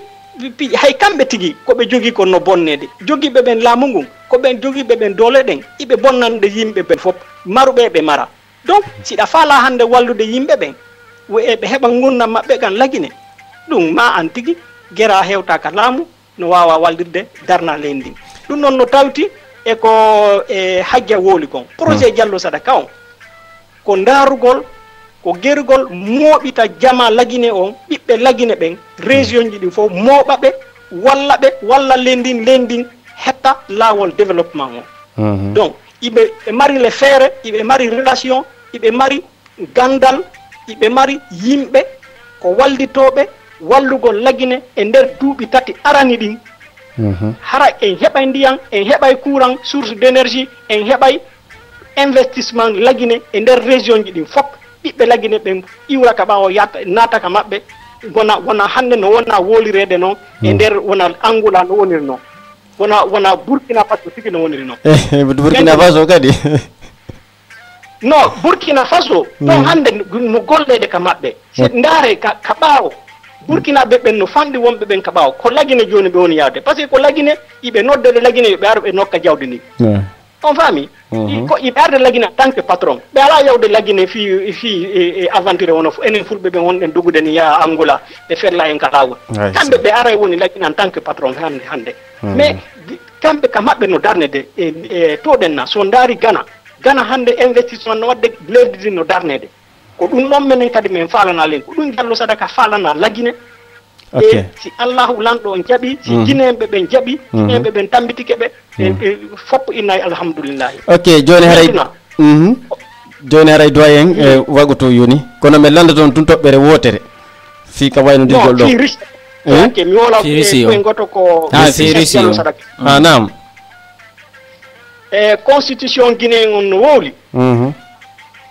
ko laamiɗo lagine wof laamiɗo lagine si a woni président dans les 48 heures balɗe ɗiɗi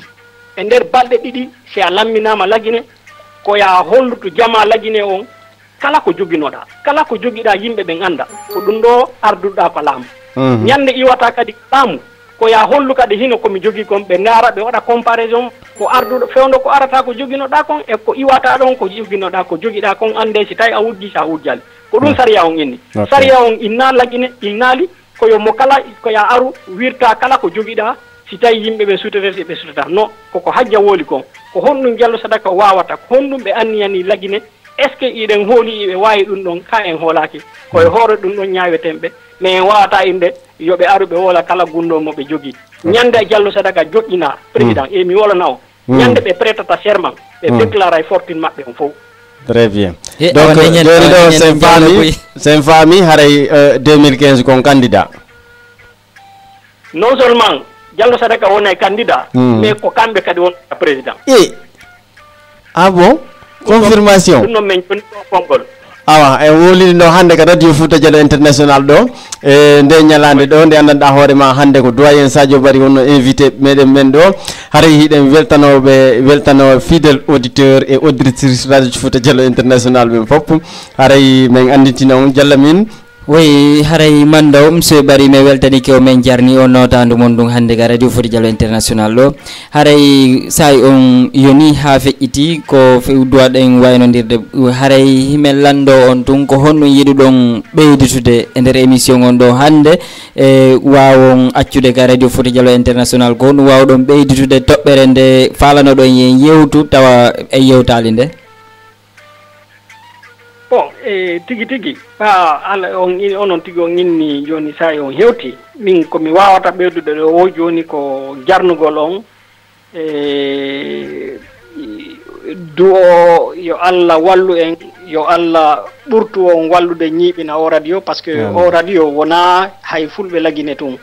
e woni heɗade fulɓe Afrique fop e Sénégal Burkina on nanay ɓe wolafi o radio donc vraiment golle ko on ɗon ko wadde e min ka mbiɗan ka média ji miɗan andi min ko min no mi woni waɗirde noon golle ko min kon wadde miɗan andi ko bénévole miɗan andi kadi onon kadi ko on ɗon wadde fop on waɗanay ɗum woni jama on goto ala on yoɓude fi ɗum ɗo ko Allah tun wawata on yoɓude on jarama yo Allah okkoron baraji ɗin Allah okkora ɓiɓɓe mum ɓen e joddi mum amin ya rabbi amin grand hara yonon kañ kadi mi weltanike mouradu moƴƴuɗo men toriki Allah kala moƴƴere wonde jiiɗi wirilade hakkude dede kamo yo Allah okkoron e ɓoynta en ha ɓooye jutta par ce que kon grand ɓe amen koye momin woni jokkade par ce que laawi mon ɗi jokkuɗon ɗin e terrain sengo bindi ɗin jama on no weltori donc haray meɗe weltano mouradu moƴƴuɗo ɓeɗe guinon haray kañ kadi bon courage e radio on kañ kadi ko kalifu mo ɗon kala sa inde heɓuɗon feere ko falɗo yawtinde ko falɗo humpitude jama on haray e ko gotum ko radio Fouta Dial international inna kono noon imo ko Guinée fop o wolani ko Afrique fop o wonani comme no wori ɗon ni au niveau mondial haray mo heɗede haray jama himen halfino e moɗon himen halfino e moɗon himen toro on kadi hara yon yiltito souvent yewtidon ga e auditeur ɓe ɓen e auditrice ɓe ɓen ko nafa jama on wawata wonde hara on habbaki tun ha tuma men waɗi on hito si wawa on hewtude ga radio ɗo haray jama on hino habbi on moƴƴa wayru hande mo yii Skype on ɗo wallahi e jama ko wonɗo kon fop ko woni noddude kon ha fewde o sayi ɗo goɗɗo wawata e jaɓuɗe ɓeɗo fof hande sa en ine nodduɗo mo kala nodduɗo ɗo ko ɗo woni en walde monsieur Bari ko non wonira o jarama boyi si Allah wulan noon jaɓe ɗum ɗon na hay ko neɓata ɓen ara e moɗon Diallo Sadaka tigui aray on tindiday on yewtay e mabɓe on wolde siɗo falande gandi ɗon wawi wadde ha émission mon on e français ane ella on a wiolande ok y a pas de problème de toute façon haray mi weltanake Mouradu moƴƴuru haray merci beaucoup monsieur Bari haray musidɓe siɓe yiɓɓe haray ka on yi émission meɗen on hande ka ɗowdi musidal o lanni haray meɗen toro Allah yo Allah ɓoyden ha ɓooye juuta kala ko yiwɗon noon kan kadi labama ga tun ande ka Allah iwri kala ko yiwɗon ko andan ɗon hoore mum haray boni ga ma metti goɗɗo ma ɗum ɓoylike ko ɓuuri e fanɗude ande ko menen te menen kadi na ɗum woni darde amen haray meɗen tori on yaafuye inen toro Allah kan kadi feƴƴimɓe ɓen toujours yo Allah hinnoɓe yaafo yarlo ɓe sellaɓe yo Allah dikkimɓe enen ɓe anndanɗa hoore ma ɗe wonde cellal ɓen toriki Allah yo Allah ɓeydan en cellal ngal ɓen nan uddital ngal e cenɗe ɗen fof haray ɗe weltannodana Mouradu moƴƴuru haray min inna on jalla min on jarama musidɓe siɓɓe kono wonirima ɗo haray en weltanike monsieur Sadio Bari e nodande mabɓe no hande ka radio Fouta Diallo international ɗo hiɗen jarnaɓe fota jarna kadi auditeur et auditrice RFDI Sengo États-Unis hiɓe heɗino en ka téléphone jeew numéro 401 401 34 707 61 France métropolitaine 178 90 07 05 maɗum ka www.radiofouta.info maɗum ka fulanifest.com bar radio Fouta haray musidɓe siɓɓe yiɓɓe hande ko ɗo wonde e waynodirde woni 23h28 minutes e nder leydi Angola waktu nogay e ɗiɗi fawi similaji nogay e go e nder Bambe to ɗum ko Conakry e talata 19 lewru octu hitande guluji 2014 musidɓe hande kadi ko ɗo wonde en hattude yo Allah huntu hajuji amen hunta hajuji mon okkay ko huntata hajuji ɗin ka jifaji men en wala e jaam assalamu aleykum